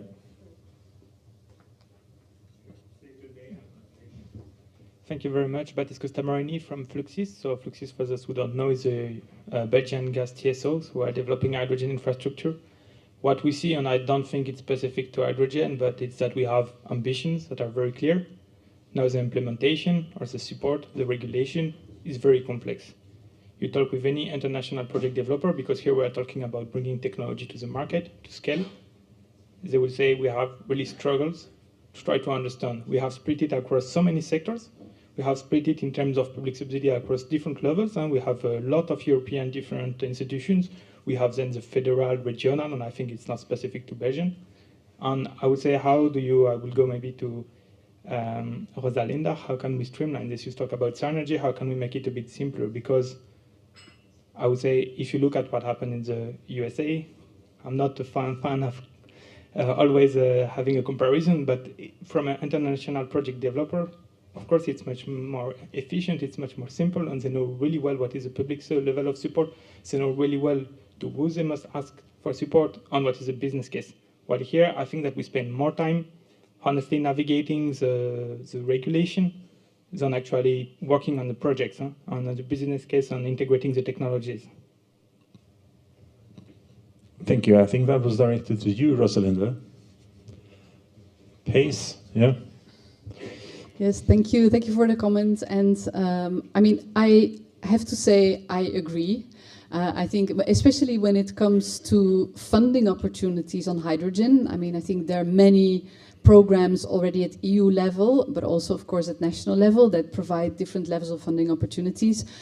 In the context of the Hydrogen Alliance, which is an alliance that the Commission has set up with the industry, in particular to listen to the industry and to hear, what are the specific bottlenecks or, issues that the European industry is facing, not only from the regulatory side, but then also, of course, from the investment side. And there, in the context of this alliance, the Commission services have set up kind of like a database. We call it, I think, the compass that should really guide, the companies, on the different opportunities that exist. But I do agree that there is still scope for improvement of streamlining and also making sure, that we are really complementary in terms of the different funding opportunities that exist, both at the EU level and at the national level. Now, when it comes to the regulatory framework, I'm a lawyer. In my previous life, I was a lawyer, and I was very happy to see the REPowerEU Action Plan making reference to kind of like regulatory sandboxing, giving a bit more flexibility indeed to speed up the transition, to speed up the permitting processes. And I think the good thing is, even though it is a complex landscape to navigate also from the regulatory side, I think the good news is that once we have an agreed piece of legislation at European level, it is applicable, across the EU member states. But I agree with you that there are many different pieces of legislation that are applicable, that try to stimulate the demand side, but also stimulate the supply, to look at the infrastructure rollout, etc. So I do agree that it is complex. And the only thing I can say is that there is a willingness to simplify, and the complexity actually also goes beyond the European Union, and in particular areas like hydrogen. Also, if you look at the international organizations that are involved somehow along the hydrogen value chain.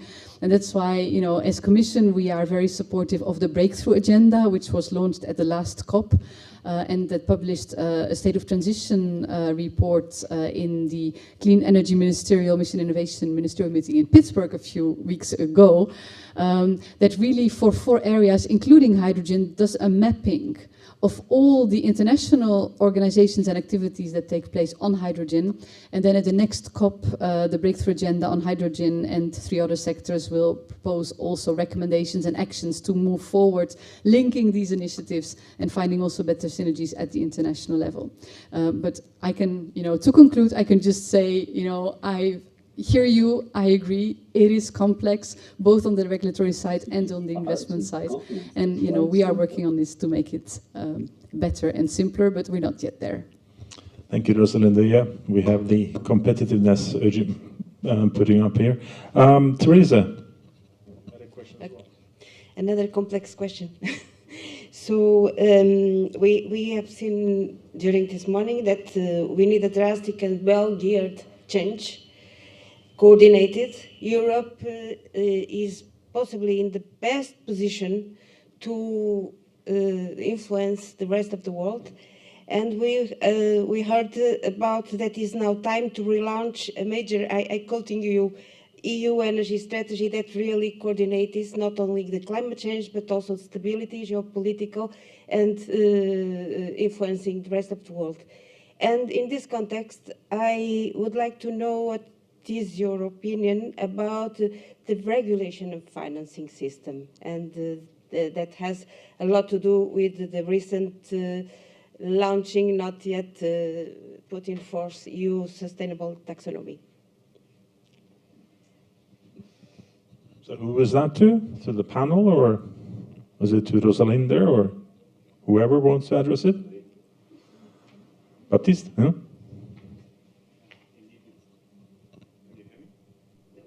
If you just continue to talk, I think it will.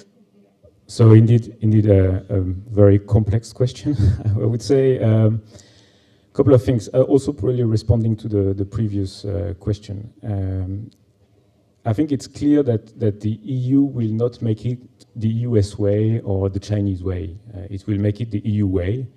And I think there are very, very strong fundamentals in Europe to, let's say, make this transition happen and make clean tech manufacturing happen in Europe. I think we have a market which is very strong. There is a lot of signals. And then what needs to be done is improve what we have. So allocate the available funding better, improve permitting, improve a number of things, give more signals to buy EU type of public procurement, for instance. Then I will probably discuss François' standpoint that we need to redo a strategy.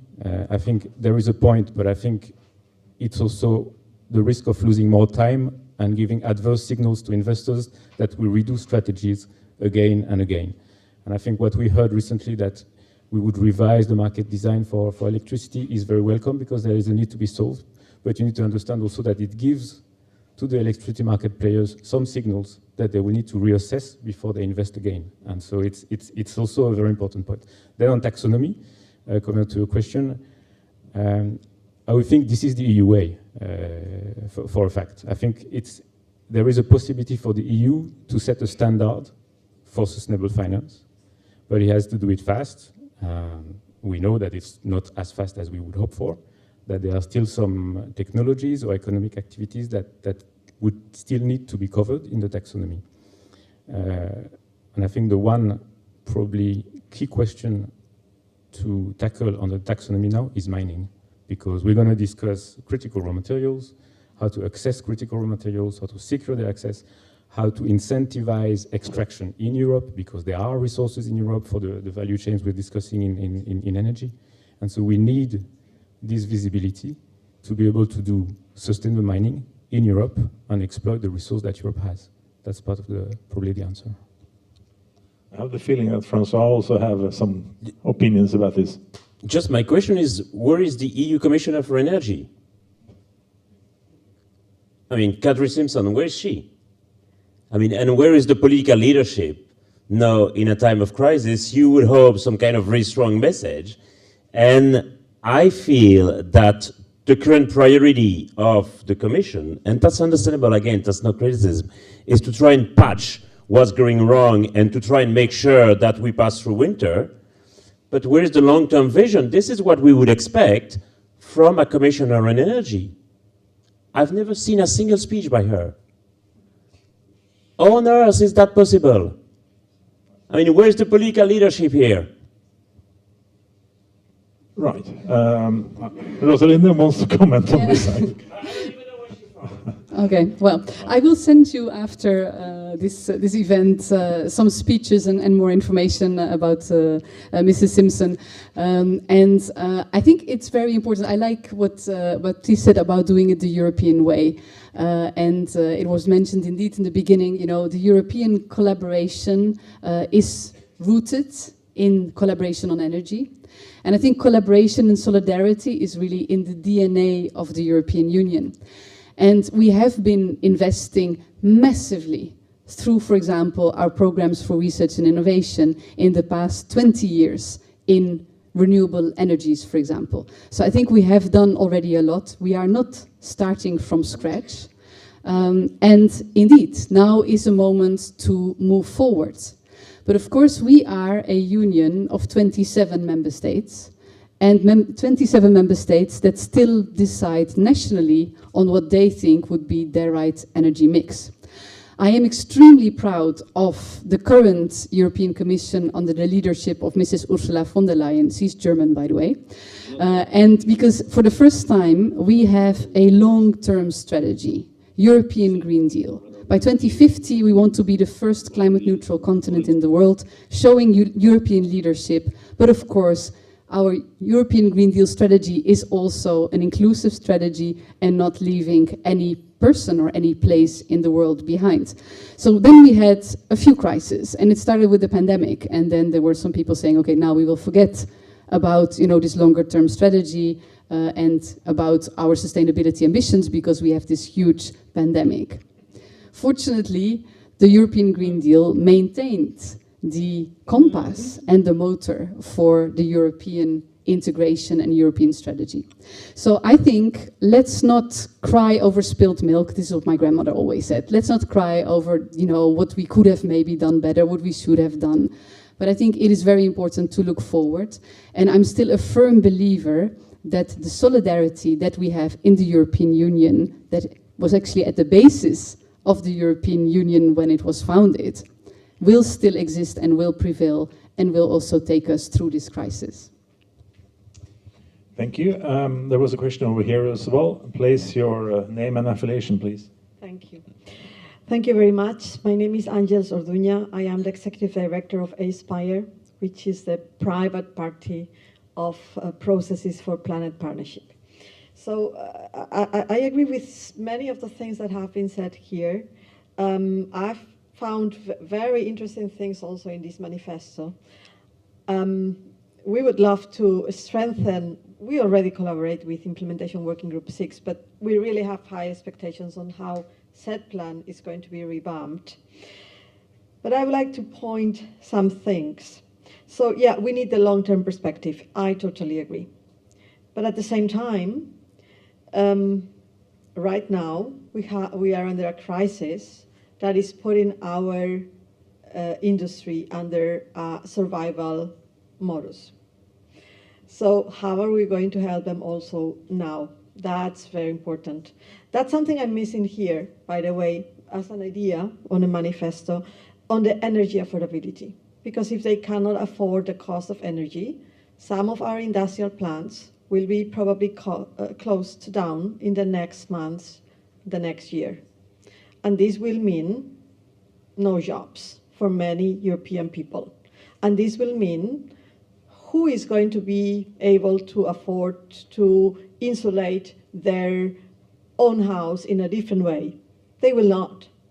So let me be a bit direct in this case, because I come from a city in Spain, which is one of the chemical poles in the south of Europe. Most of my friends, many people in my family, work in the chemical industries. If those plants close down, they will not have a job. They will not have access to energy. They will not have access to, even less, insulate their houses. So this is a real crisis that needs to be solved now.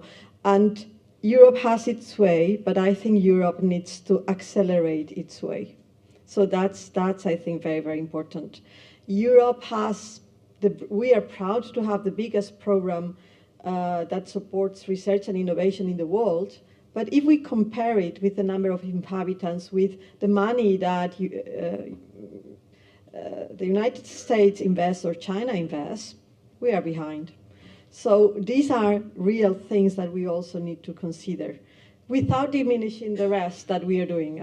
But I think these are very, very important things that need to be considered. Thank you. Thank you. Was that a question or a commentary? You want to have some review? Well, yeah, jobs and skills, extremely important, of course. Any one of you want to comment on this? Yeah? No, just to say that I fully agree with you, and very often that's not only the case in energy, but the social dimension of the transition is forgotten. Even when we speak of green jobs, for example, we have a tendency to forget about brown jobs. I remember an OECD report that came out a few years ago, and that said that basically the green energy transition had the potential to create 24 million new green jobs in OECD countries. And the report also said that this would destroy about 6 million jobs. And then you could argue, well, 24 million new jobs versus 6 million lost jobs, that's still very much interesting to do the transition. The problem is that the 24 million jobs do not exist yet, whereas the 6 million jobs are currently occupied by workers who do not want to lose their jobs, of course. And it's very difficult to switch from one brown job to a green job. I mean, if you're a coal miner of 50-something in Poland, you're not going to become a photovoltaic engineer the next year. And therefore, we need to do much more to basically accompany these brown jobs and these jobs that would be lost in the energy transition. And for the moment, I feel that's one of the blind spots of the energy transition. And the new jobs will not be created if we don't do something about the jobs that will be lost. Right. Do you want also to comment on Baptiste? Maybe two Maybe comments. very short and very short. Two comments. Green reindustrialization is coming in Europe faster than you may think. In the last 18 months, at energy alone, we have started 2 new steel companies. They will produce steel in the north of Sweden and in the south of France. It's fully new companies created greenfield from scratch. This is coming faster than you think. And the trend is super fast and super strong. So, of course, it's a transition, so it's a difficult one for jobs, for sure, but there are opportunities to be seized. And we need to make sure that they are seized in Europe and not elsewhere. Second thing, skills and jobs. If you look at the battery value chain alone, it was assessed by, the Commission, many players, that we would need to reskill 800,000 workers to 2025. 800,000 in the next 3-4 years. Can we do it? Yes, we need a scheme, so we've developed the European Battery Academy, but we need also the member states to actually deploy the money that they have from the EU, ESF, notably ESF Plus, for those specific value chains that need jobs now. And we have a very immediate call, is that the member states allocate 2%, not big, 2% of the ESF Plus money to that value chain in the next 4 years. 2% is not much. Do you want to comment or no? You don't have no, to. Just to repeat indeed, I think, these are top priorities, the societal dimension of the transition and, of course, the skills. And I also hope that ERA will, play an important role Skills in this. is key, yeah. Skills development. Anything you would like to add, Mikael? Well, it's just I have just in mind one of or part of the statement that has been made by Françoise already a time ago, and you see that I'm always very focused on the very practical things, and it has been mentioned that we have to reach out also for collaborations with countries from outside Europe, and here I wanted just to add that the joint programming platform that we are building in the Clean Energy Transition Partnership will be open to such countries. And they will be able to participate in those calls on a very lean basis. So they don't need to sign, big contracts or something. So literally speaking, this is really something that can be done before Christmas. And if we can bring funders from from these countries on board, we are able in pretty short time to do RDI projects with them together. I know that I'm always coming from this RDI angle, and you are discussing very huge problems that we only can contribute a small part to, but this is something that I wanted really to mention because we need everyone to help to bring also those countries on board of the network. Appreciate that comment, Mika. So, running on a tight schedule here due to my terrible timekeeping. I know someone else need to go for other meetings, so we need to close this this panel. I see that there are several questions in the audience which has been unanswered, but I hope that we can have time during the lunch to discuss that more closely. So, thank you very much to the participants and speakers of this panel, and then we'll move over to the last part of the program. Thank you. Thank you very much.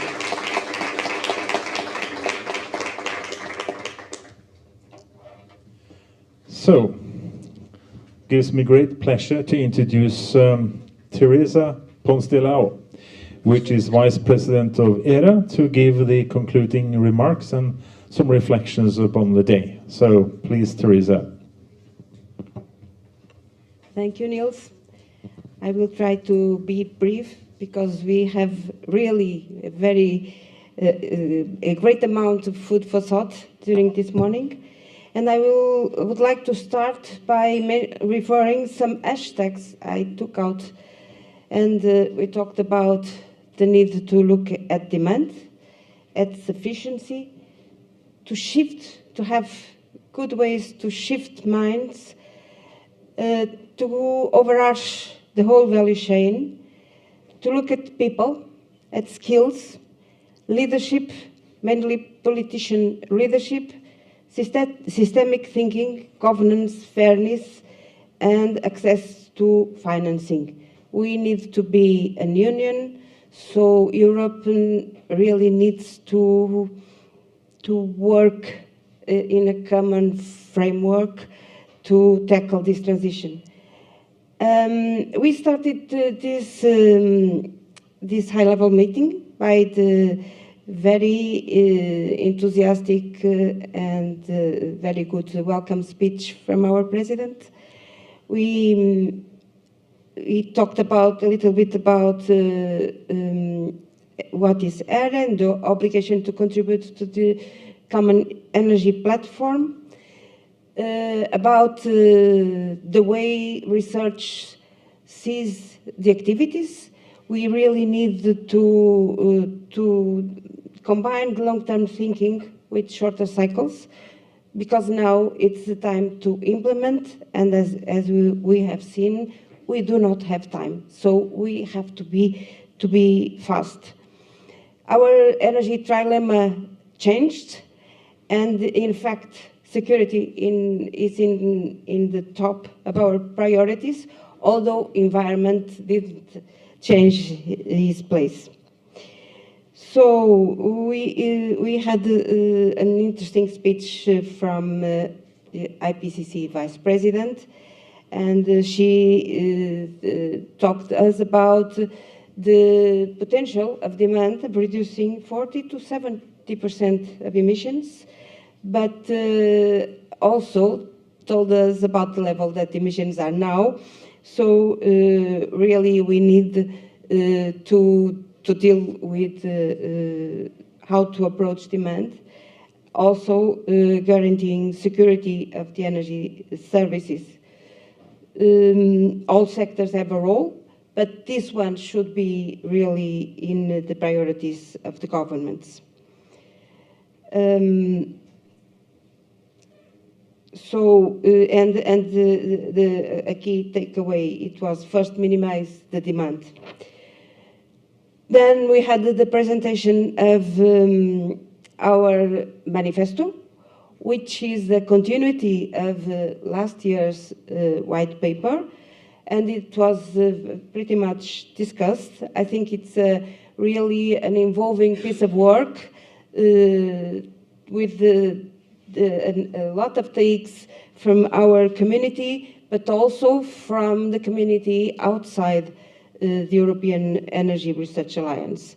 And we are very pleased to have listened to the comments and how our panelists and keynote speakers approved what we are proposing in this manifesto. So now we have to bring this manifesto to our governments with a great intensity. So people was pretty much in the center of this discussion, society dimension also, but so that we can take this bottom-up approach that is answering to people's needs, we also need political guidance, and we also need a strong bottom-down approach to systemically think about what we need, without, of course, without forgetting that people are in the center of our decisions. We should replicate individual learnings, but, and this is a comment from myself, but how? How to make this systemic? So this is our role to think about this. Collaboration is also a key word we heard around. In this second panel of the implementation of knowledge, which is the missing link for Repower Europe objectives, We have learned a lot about what is going around, told by Rosalinda van der Vlies, what is going around the revamping of EU set plan. That Europe is decided that next year it will be the year of skills. And in fact, when we hear that we need 800,000 of new jobs, new skills, we really have to urge how to make this, and it's good that the Commission decided to focus on that. We need to link different initiatives to look at the prohibited S word, synergies, but I really like the word synergies, and I think that is how we can make more with less we have, how we can make 1 + 1 be more than 2. Michael Hubner presented us the Clean Energy Technology Partnership and told us that there will be a lot of money around, 150 million euros per year. We hope that we all will be able to participate and collaborate and tackle this difficult issue, that is how to manage the different amounts that the countries are able to applicate in this clean energy technology partnership.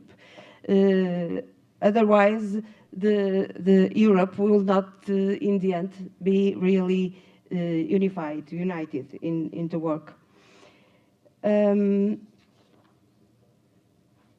So we have this inspiring speech here in the end, and this is really about Europe making the difference, but we need to speed up.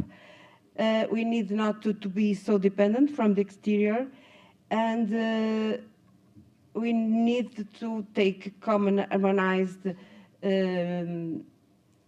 don't know if I can talk about regulations, but we need to speed up the common electricity and gas grid for Europe, so that all the efforts of southern countries and northern countries can benefit the whole community of Europe.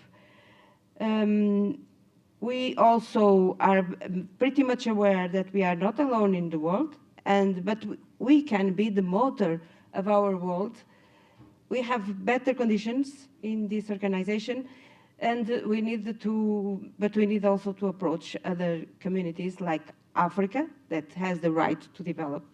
And as you've heard from Niels, we are trying to look how to twin EERA in Africa. So I would like to finish with a phrase that really it was a kind of a punch in the belly, if you can say. We really need a drastic, well-geared change. So we hope that the Energy Council will bring common decisions to our future, to our common future. Because we, as a research community, we are united, and we have made big efforts to contribute to the implementation that is so much requested. So thank you very much, and have a nice lunch.